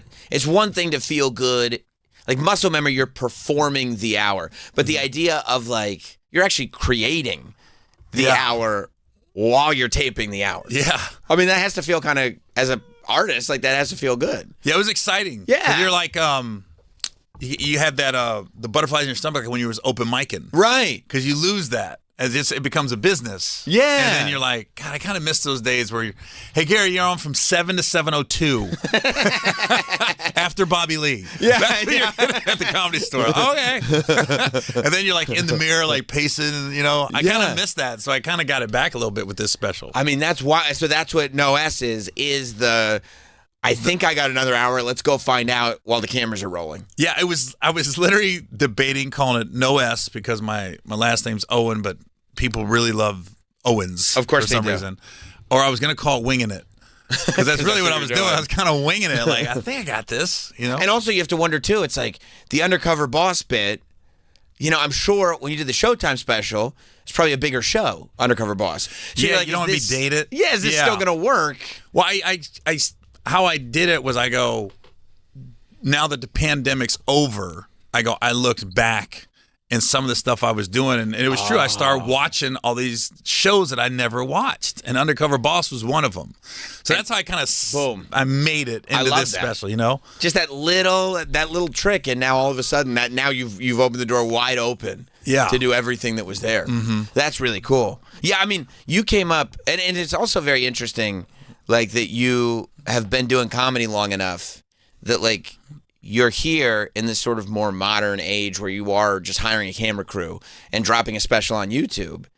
But when you started, like you were getting Showtime specials at the time when it was like you either had to get an HBO or a Showtime special if you wanted people to see your stuff at all, right? Mm-hmm. Yeah, well, obviously the first stuff I did was on BET. Right. But yeah, we're in a golden age right now, I think, for stand-ups, because you can do stuff like that. You can post clips, and we've seen guys post clips and literally, quote unquote, blow up off clips on the internet. When I started in the late 90s, you had to have somebody be like, we're going to put you on. Yeah. You couldn't just be, and I think we all knew those guys. I don't know where you started. Did you start in New York? Yeah. See, I started in San Diego, and then I moved to LA. So you got those guys that we all knew was funny, but didn't really take off. And you're like, why aren't they taking off? Because they're killing every night. And do you think it really was just the right person didn't see him? Yeah. Wow. Yeah, didn't see him and didn't see it. But the stand-ups, no. I think stand-up to me is a lot like boxing. There's a lot of boxers that people avoid. Sure. And they're like, I don't want to take this risk and fight this dude because he's not selling tickets, so to speak, or pay-per-views. I think boxers all know those guys. I think the fight would be great, but if nobody's buying tickets, I'm not doing it. It's the risk worth the reward. Yeah. I think boxing and stand-up are very similar, because I'm like, I think every comic knows, and you probably know guys that you came up with open mic in New York, like, that guy kills every night. And when you're on the shows with them, you literally got to be like, okay, I got to be on my A game if he's on the show, because the crowd's going to be in a frenzy. Yeah. We all know those guys. Well, you just said, I mean, you came up kind of in two different circuits, right? Like you came up in the black circuit, but then also the mainstream too. Mainstream guys like Bobby Lee, like you just said. Well, when I started doing it in San Diego, it was funny because the Comedy Store had its clique of open micers that were at Denny's at 3 a.m. cracking jokes and trying to work stuff out. But I had the black circuit in San Diego too, which was like Nick Cannon. Yeah, was just starting. Yeah, so it was like I had these two different worlds. But I could get up 6-7 days a week because you're doing both. Yeah, a lot of the other guys wouldn't. It was funny. Some of the black comics just didn't want to go to the Comedy Store because they didn't want to play the politics. And then the white comics was not going to the hood to perform. So I was like, I'm just bebopping around in my S10, like, I'm going in and leaving. So for you to get accepted on the black circuit, was it quick? Was it just because, like, he's funny, like, that's it? Or did you have to kind of ingratiate yourself? In San Diego? Yeah. Well, it's not a huge scene. Right. It's not like Brooklyn. So if two guys think that you're cool, you're fine. I think the biggest difference between the black circuit and the mainstream circuit is the mainstream circuit, for what I see open mic, you got to like, all right, you got to wait, and then we're finally going to put you up. Mm-hmm. The blacks are like this. Look, man, we're going to put you up. All right, I can't wait to see this train wreck. It's like they're in the back like, okay. And then when you really are like, oh, he's kind of funny, then they're like, all right, we'll put you up again. Or they'll be like, we weren't expecting that. Right. You but know? they'll put you in because they like to see people bomb. They like to, all right. Yeah, we're going to throw him to the wolves. It's kind of like, remember that movie 300? Where he sent his son out there to fight the wolves and he came back, he was a man? Yeah. That's what I felt like back then. And they're fine. Either we're going to watch him get eaten by wolves or he's going to be a man. Right, but either way, we're getting a show. Exactly. That's amazing. So you got your, you got your break pretty relatively quickly, right? Mm-hmm. Like, I mean, you're in the Navy? Yeah, I was in the Navy. I was doing stand-up like about a year. Yeah. And then I got on Comic View. Right. And that's, And it kind of takes off from there. It did. It was weird. It was like, it took off because I went from like nobody knew me to headlining, but I wasn't selling a ton of tickets. But I was headlining because I had a TV show. It was on BET. Because that's the way it worked back then, right? Yeah. Yeah. And then, but I was also in the Navy. Right. I couldn't go on the road like I wanted to. You were still in the Navy. Yeah. Yeah. So then I got out the Navy very quickly after I got on BET, so I was able to go on the road immediately. But then I was like on a hamster on a hamster wheel for years. Like I knew how much money I was going to be making. I knew I'm probably not going to sell a lot of tickets in this market, or I might do better in this market. It was just kind of going along for literally probably 12 years. I mean, it's not a sob story. I was doing fine. No, but I wasn't crushing it. Right.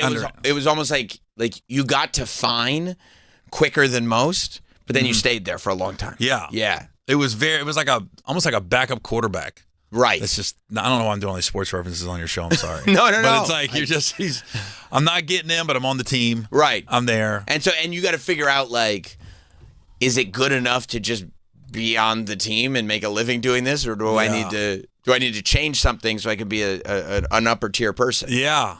And then I hit a little 2011, 2012 was a big year for me professionally because Mike Epps had this thing called Live from the Nokia, and I opened for him in Houston. And I just remember he goes, "Hey, Gary, I'm filming something next Friday, man, for Showtime." And then there was also, that was the time people put on DVDs and stuff. Oh, yeah. And I was like, "What is it?" And he told me. I said, "All right." So I called my manager. I said, "Hey, Epps asked me to do this. I'm going to do it." They go, "Well, you're in Columbia, South Carolina next weekend." I said, "We'll just cancel. We'll eat it." I just remember they paid me $2,500, no hotel, no flight, and you're already eating a weekend. Yeah, I'm losing that. So I was like, but I was like, they said you're gonna do 20 minutes. I said, all right, and that was the time Tiger Woods got busted right after. Yes, so I had a great bit on that. Yes, there was this porn girl named Superhead. That had this. I forgot about the whole Superhead era. I mean, oh my God. Superhead was huge for a while. Yeah, so I had a bit on her. Of course you did. And then it was like, I said, wait a minute, I got two strong bits right there. And then I had a black church joke that never been told before. And I was like, those three should do really well. So I said, all right, if the timing's right and the stars just aligned. Yeah. Because it came out, it was a perfect 20 minutes for me at that time. Yeah. And then... And was there anything also to the fact that, like, your show, were you the only white guy on the show? Yep. And so you, as the only white guy showing up, and I'm sure the audience, too, is going like, okay, Yeah. What's this guy got? And I was last. Right. You were I'm last? closing it. And how many people were performing? 8. Oh. Yeah, 8. And then only 5 of us made the DVD. They told us, like, some of you are not going to make this. Oh. Like, you're not going to So make it really was just like cutthroat competition. Yeah, you're going to get paid, but they said don't ask. If you're not on it, you know why. Don't be like, well, this. They go, no. 3 of you are not going to make this DVD. Yeah, don't make us tell you. Yeah. They're better than you. They told you before they told you, like, look, this was going to happen. Yeah.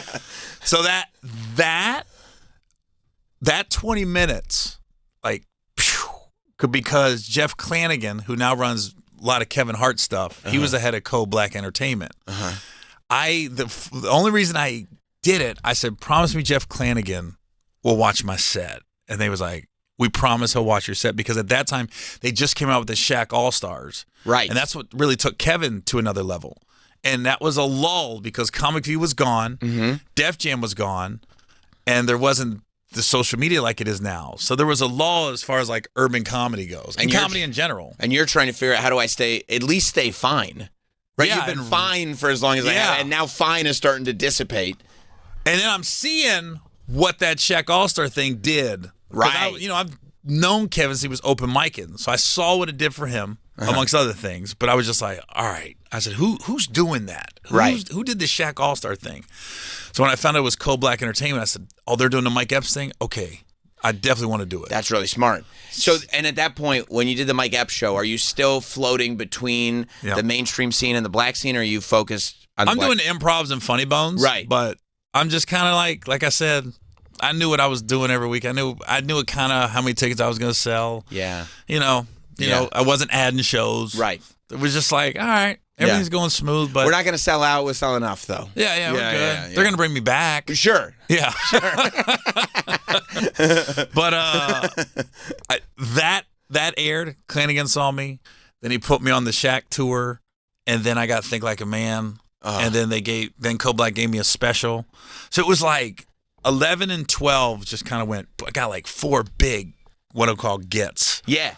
So I was like, all right, and then it jumped a little bit. Okay. So I was doing, all right, that's what I've been waiting on. So it jumped a little bit, then got Think Like a Man 2, and then Ride Along, and then when you do films like that, other opportunities come as far as interviews and things like that. And then probably over the last like year and a half, I think I've taken another big jump thanks to social media. Yeah. And I think a lot of interviews, I think Breakfast Club, I think like all that stuff like just like opens it up. So like when you start making those jumps, like 2011, 2012, how long do you have to be doing well before you're like, okay, we're doing well now? Because I feel like, it's all entertainment. You get an opportunity and things are going good, but you're also going, but things could stop going good at any minute, right? Yeah.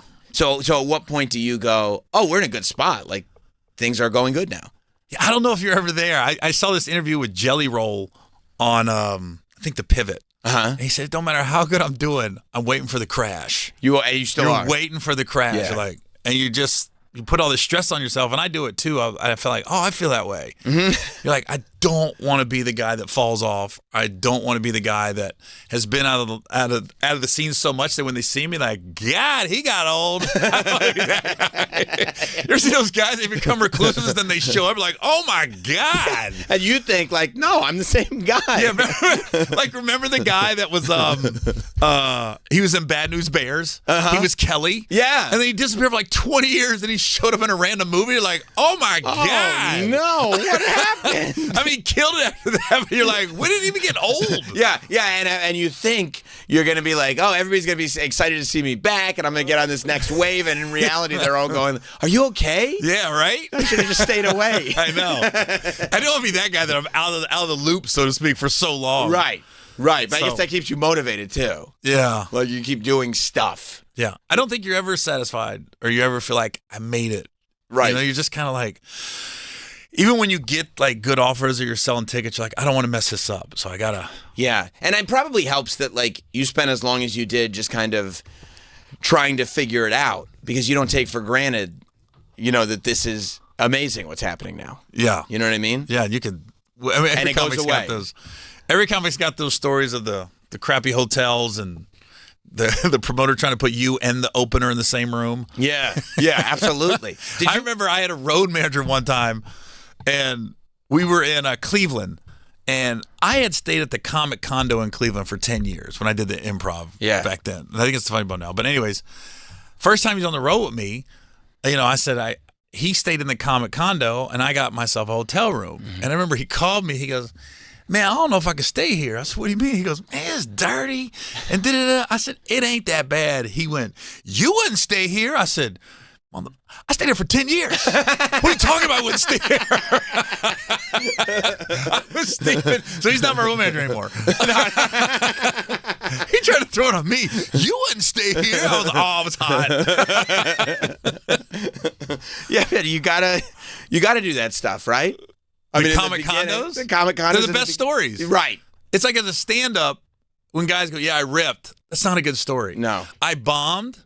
Please fill me in. Yeah, did you have as much as it feels like most of your story are like, this went well and I was prepared for that and it worked. Like, have you had hell scenarios where you're like, I think this is going to go great and they just destroy you? Oh, I don't know stand-up, but acting for sure. Right. I've had some terrible table reads, some terrible auditions where I lost a TV show because my table read was so bad. At the table read? At the table You've already read. got it. And they're like, never mind. No, the show was literally called like Gary Owen. So what okay, this is actually a funny story.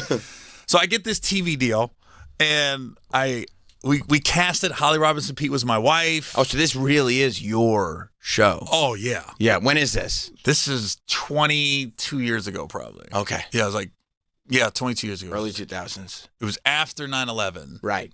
But yeah, it was a long time ago. So I had never done a table read. I didn't know what it was. But I should have figured you're at a table. Right. Read it. You got all these like experienced actors with you. You got the network. Right. You got everybody in the room. It's like 40 people in the room. I'm the guy. I'm thinking I have to memorize 38 pages of the pilot. I don't realize you can read it. You just heard the table part. You didn't hear the read Nobody told me. Nobody said, yo, you just read it. So I'm off book. Yeah, I'm off book. Literally, I have my script over here. I'm like, everybody else is like highlighting things. I'm like, you guys are so unprofessional. I expected more out of you. We got to about page 8. And I was lost. I had to grab my script. Now I'm scrambling. And now I'm trying to get it back, but I'm butchering it. I'm sweating. And then because now you're thinking about the stuff that you memorized, but also reading, and there's just a disconnect. Oh, it's about as bad as it can be. Think about how bad you think it is and times it by 10. That's how bad it was. And Yvette Lee Bowser was the writer, and she was just coming off Living Single. Oh, yeah. So there was heat on this show. Yeah. And at that time, interracial shows weren't as I don't know, there's a lot of them now. There wasn't back then. Right. So there was like, they're taking a chance on this, a network. And I just remember I got done. And that's when I also knew Hollywood was kind of BS because everybody clapped. Great job, everybody. They said great job. I looked around and I go, no, it wasn't. I was terrible. And I knew it. She called me into her office, Yvette. I just remember she kicked her shoes off. She leans back her cheek. She goes, what happened? And I go, I didn't know. I thought you had to memorize. She goes, it literally says table read. I'm like, I didn't know. So I just had my head down. She called me without saying I'm fired. It was basically saying I'm fired. She goes, okay. That network's gone. She goes, so we're going to try to go to WB and UPN with this. She goes, they are interested. They do want to see us do a table read. We don't feel like you're quite ready. But so we're going to do, so this is what we're going to do. We're going to cast Jason Bateman as you. Oh, no. So if this show would have went, Jason Bateman would have played Gary Owen. Oh. And this is when Jason Bateman, this is before like Arrested Development. Right. Like, he was in a weird pocket too where he was post Teen Wolf 2, but he wasn't really. Because I was like, Jason Bateman, he ain't done nothing in forever. I didn't know. You never know. Right. So If it would have went, they told me you're still gonna get a based on the stand up of. It's still gonna be called Gary, whatever we're gonna call it, and then I was gonna get like a producer credit, and they were gonna bring me on as like his friend or something. Like a regular like. I don't think they would have ever. I would have been like Tim Allen on the other side of the fence. Right. That guy. I think that was their way of saying we're in bed with this guy, but we don't really want him a part of the show. Wow. They were right.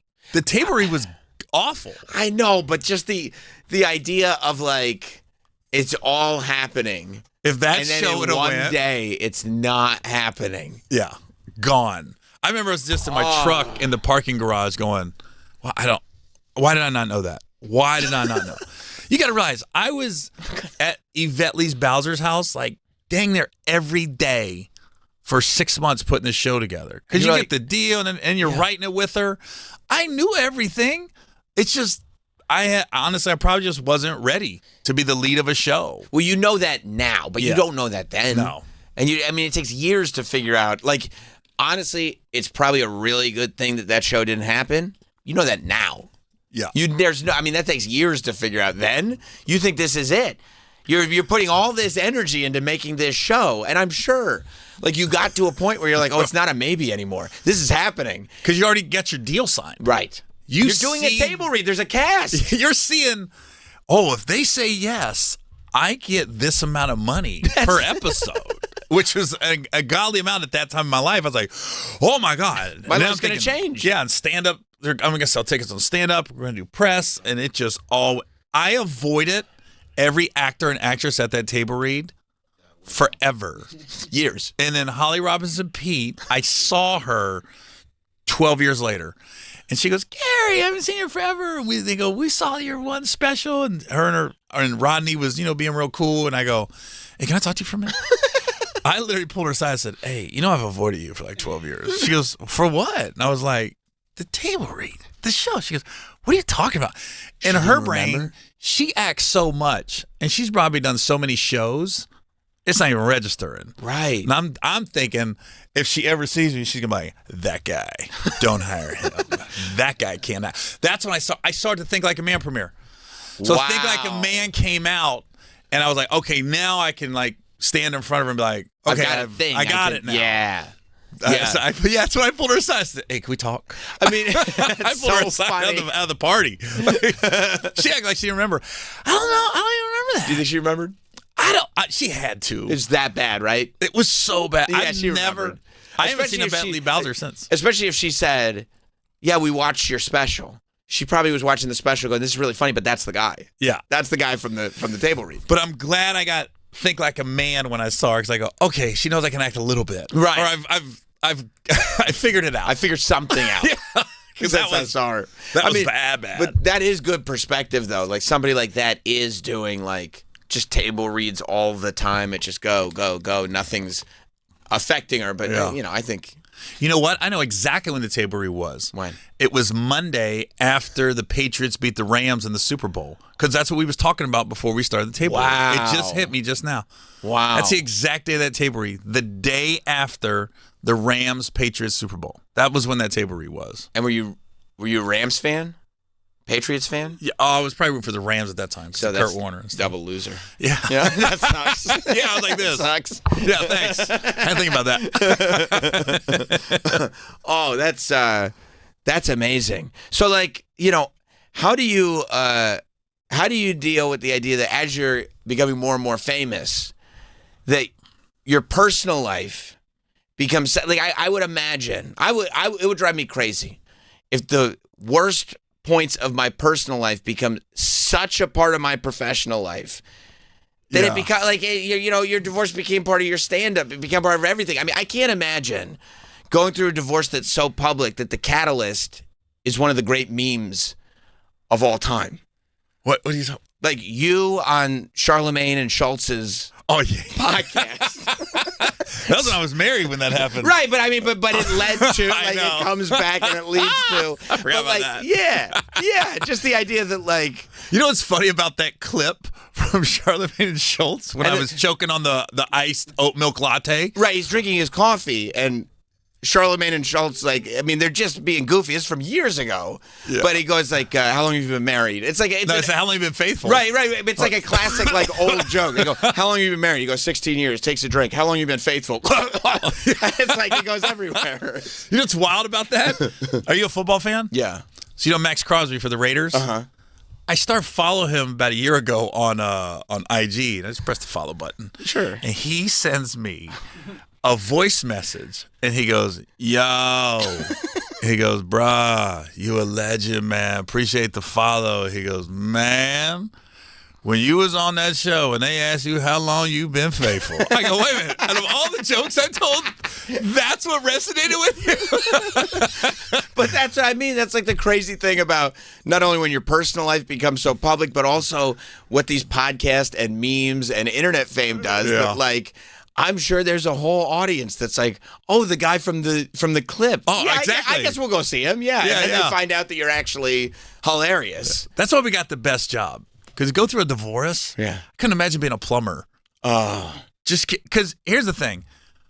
Yeah, I got my divorce. I got dragged on social media a lot. Mm-hmm. But, you know, I think if you're like a plumber, you work for FedEx or something, you know, if your ex makes a post on Facebook and it's all your friends. Right. In your world, it feels like 10 million people are coming down here when it's really probably 5. But it's the world closing in on you because everywhere everybody that you talk to, everywhere that you go to the same places. Yeah. They all know because they're following both of you on Facebook. That's right. Yeah. So in your world, you're like, whoa. With us, a comedian, man, I already knew. I go, all right, I felt like I was just had a gun and I was just loading it up with bullets. Like, Right. oh, that's going to be good on stage. Wow. Oh, I get to talk about, oh, she said that? Right. So once it becomes public, it's like, well, now it's free. It's fair game. Yeah. And people love a train wreck. They love a train wreck. I mean, this is coming, and you know this. This is your whole history of a stand-up. How'd you get on stage? They were either like, it's either going to be good or a train wreck. Either way, we'll let them on. Yeah. People So- love a train wreck. That's all I kept thinking was, oh, this is gonna end really well for me on stage. Wow. That's when you know you're dedicated to the craft. You know what I mean? Like ultimately, this will be good when we get it to a place that we can get it on stage. Yeah. Yeah. And it did work out. It worked out Yeah, great. it did. It worked out fantastic. And also, there's also something too about like when you're single after years, if you can make material based around it, that means everybody that goes to your show and everybody that watches your stuff, they all know that you're single, so it becomes much easier to date. I would have to imagine in the beginning, right? Yeah. The DMs were going nuts there for a minute. Well, that's amazing. I was like, oh, you girls have just been waiting? It's like they're in this hole and they just came out like. Why wouldn't you tell me? You were just there the whole time? Yeah, that's what they were doing. Okay, well, now that you single. That's so funny. What was it like? We've had Bobby Lee on the show before. We love Bobby Lee. Yeah. To come up with Bobby, who is, he's a pure and utter maniac. Yeah, he's just a ball of energy. Yeah. And you don't know what you're getting. What was it like coming up with him? Well, it's funny, the first time I ever walked into the Comedy Store in La Jolla, Bobby Lee was on stage. Yeah. And he had overalls on, his hair stood straight up, and he had no shirt underneath. And I go, never seen anything like this. An Asian dude in overalls with his hair.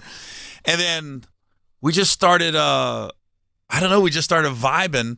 And then he always, he's pretty much the same now as he is then. Yeah. But I do remember one time we open mic'd and we had a great show, me and him. And obviously when you're open mic'ing, you're in your early 20s, the girls come up to you after the show and you feel like you're the shit a little bit. And then I remember me and him went to a little nightclub and we were just anonymous. And I go, I can't wait till we're famous. Because we were literally talking to each other like Bobby would say something to a girl and like she wouldn't do anything. She goes, she has no idea who she's talking to. Just wait. But he was the first one that kind of broke out of the open mic San Diego crew, if you think about the late 90s, because Pauly Shore came to the Comedy Store and Mitzi was there. Yeah. And then they took Bobby to Vegas and he got to open up for Pauly Shore. And all of us open micers were waiting for Bobby to get back. And then we were at Denny's and we're just like, what's it like What's it like on the road? What's it like being on a big show like that? And then he's holding court. And then I went on his podcast, Tiger Belly, and found out he lied about the whole thing. That feels Bobby Lee. He said, "Yo, I was in the room, and these two girls came up to the room, and and all of us like this. This is what we thought it was like. This is what it's about. I knew it. You get one joke, you got two bad chicks just taking it into the room." He said, "Yo, they handcuffed me." And they robbed me, and the cleaning lady had to come in the next morning, and he goes, "I was on the bed like this, and I was like this, and we're eating up." I go, "No way!" And by the way, with every reaction, Bobby just making up the story as he goes, and with every heightened reaction, he's got to take it. And then they robbed me. Really? Yeah. And then housekeeping found me. And then they blew me. And one girl was blowing me, the other girl was robbing me. So I was happy and sad. It was a wild story, and then I went on Tiger Belly and I asked him about that. "Hey, man, was that a true story?" Yeah. Because we really believed that. He goes, "Nah, I made it all up." I go, "Oh, my God, bro." He told us once that when he was first coming up, it was probably right around that same time, when he first got money, he went out and bought a car. It's my favorite story. He went out and bought a car, and then he parked it, and then immediately the car got stolen. Except he had never had a new car before, so he didn't understand how things worked. Much like you at a table read. Like, he just didn't get how it worked. He didn't get insurance. He didn't get reporting stuff. He didn't know. Yeah. And so his thought was, "Oh, man, my car got stolen. I got to go buy another car." And so he just went to the dealership and bought another car and just said, "Well, I lost that one. I got to go buy another one." He just bought the same car again. I expected more from a little Asian guy. You think Asians are pretty financially sound. Not Bobby. I know, right? Not Bobby. Yeah, he doesn't find out until much later. There's a whole protocol to it. Bobby. Because I remember I saw him like literally right before, I think it was the night before he auditioned for Mad TV. And he was so nervous. Yeah. He was like pacing the back of the Comedy Store in the little parking lot. And I go, "What is wrong?" He goes, "Man, I got this audition tomorrow." And da-da-da-da. I said, "Bobby, they're going to like you.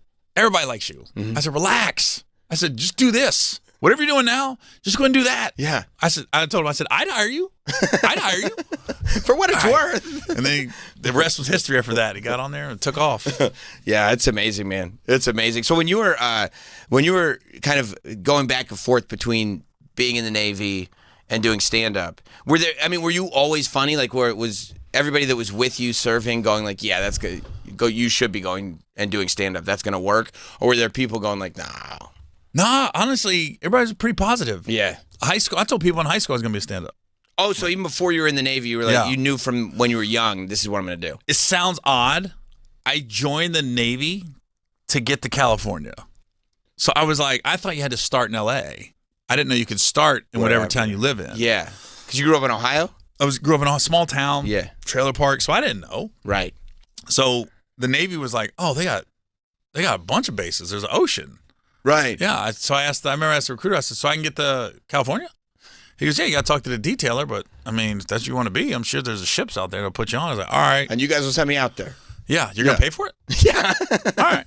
So first 2 years I was in D.C. And so even when I was stationed in D.C., I wasn't old enough to go to comedy clubs. I would sit outside of them and listen. Because you're like 18, 19 years old? Yeah. So I'd sit outside. You sit outside and listen.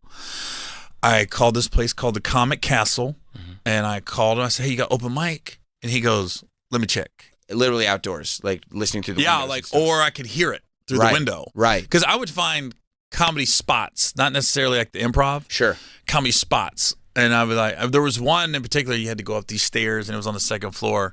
But I would just sit at the bottom of the steps, and I could hear most of it, and I'd be like, "Yeah, he ain't got it." Like, literally, I was judging people and never been on stage. Like, "Yeah, he's not good." No. Yeah, and then you hear somebody like, "That guy's pretty good." You know? Yeah. And you wonder, now here I am 30 years later, I wonder who I heard. Did I hear Chappelle? Right. Did I hear Seinfeld back then? Like, were you right about who you heard, or were I don't you know. totally off? Yeah, I can't even see him. That's nuts. I'm listening. Yeah. You know? So I thought, all right. And then the day I got to station in San Diego, I called this place called the Comic Castle, and I called him. I said, "Hey, you got open mic?" And he goes, "Let me check." And he gets back on the phone. He goes, "Can't find him." I said, can't find him. What are you talking about? I called a comic book store. Oh, my God. He was looking for a superhero named Open Mike. Of course he was. We don't have that book. So he's, yeah. What kind of LGBT is this guy? He's open. This guy's wide open. Hey, this ain't no porn shop. So. You got Open Mike? Yeah. Whoever that guy was on the other end of that phone, he's the one that gave me the number of the Comedy Store. He goes, hold on, man, let me help you out. So he goes, man, comedian, you want to go to the Comedy Store. So he gives me a Comedy Store. I mean, I also, by the way, like, I love your natural instincts that you're like, well, table read, I probably memorized for this. Well, I want to do stand-up, better call this comic book store. Comic Castle. Everything's wrong. I'm just looking up, because at that time you were in the phone book. Yeah, Yellow Pages. There wasn't Google. Right. So I'm looking up, I don't even think to look up Comedy Club. Right. I'm looking up comics. Right. Because I want to be Comic a Castle. comic. Yeah. Right? Yeah. Oh, it's first Castle number for on the comics, thing. yeah. CC. There wasn't a comic, I don't know, Barrio. Right. It was CNC. It was the first thing I popped up, Comic Castle. So I called it, and then the guy gave me the number of the Comedy Store, which was probably the next phone number in the phone book that I didn't get right to. under, yeah. And that's when I called, and they said Open Mic was on Sunday, and that got it kind of kicked off. Wow. But I always knew. And pretty much as soon as you got to San Diego, you did that. First day. Wow. I mean, when I'm talking first day, first thing I did was, where's the phone book? How did you know, who were you watching that you were like, yeah, this is exactly what I want to do? Like when you're in high school going like, yeah, I'm going to be a stand-up. I'm going to, I got to get out of this town so I can be a stand-up. Yeah. Like who was it that you were watching going, that's it? It was Eddie Murphy, obviously. Yeah. With Delirious and Raw. And then, man, when Def Jam came out, I was like, whoa, I've never seen a reaction like that. Because I had seen Annie at the Improv. Yeah. And that's it's like jazz. Right. Nobody was really crushing like that. Sure. And they were laughing at every joke. And even I'm watching the TV, I go, why'd they laugh at that?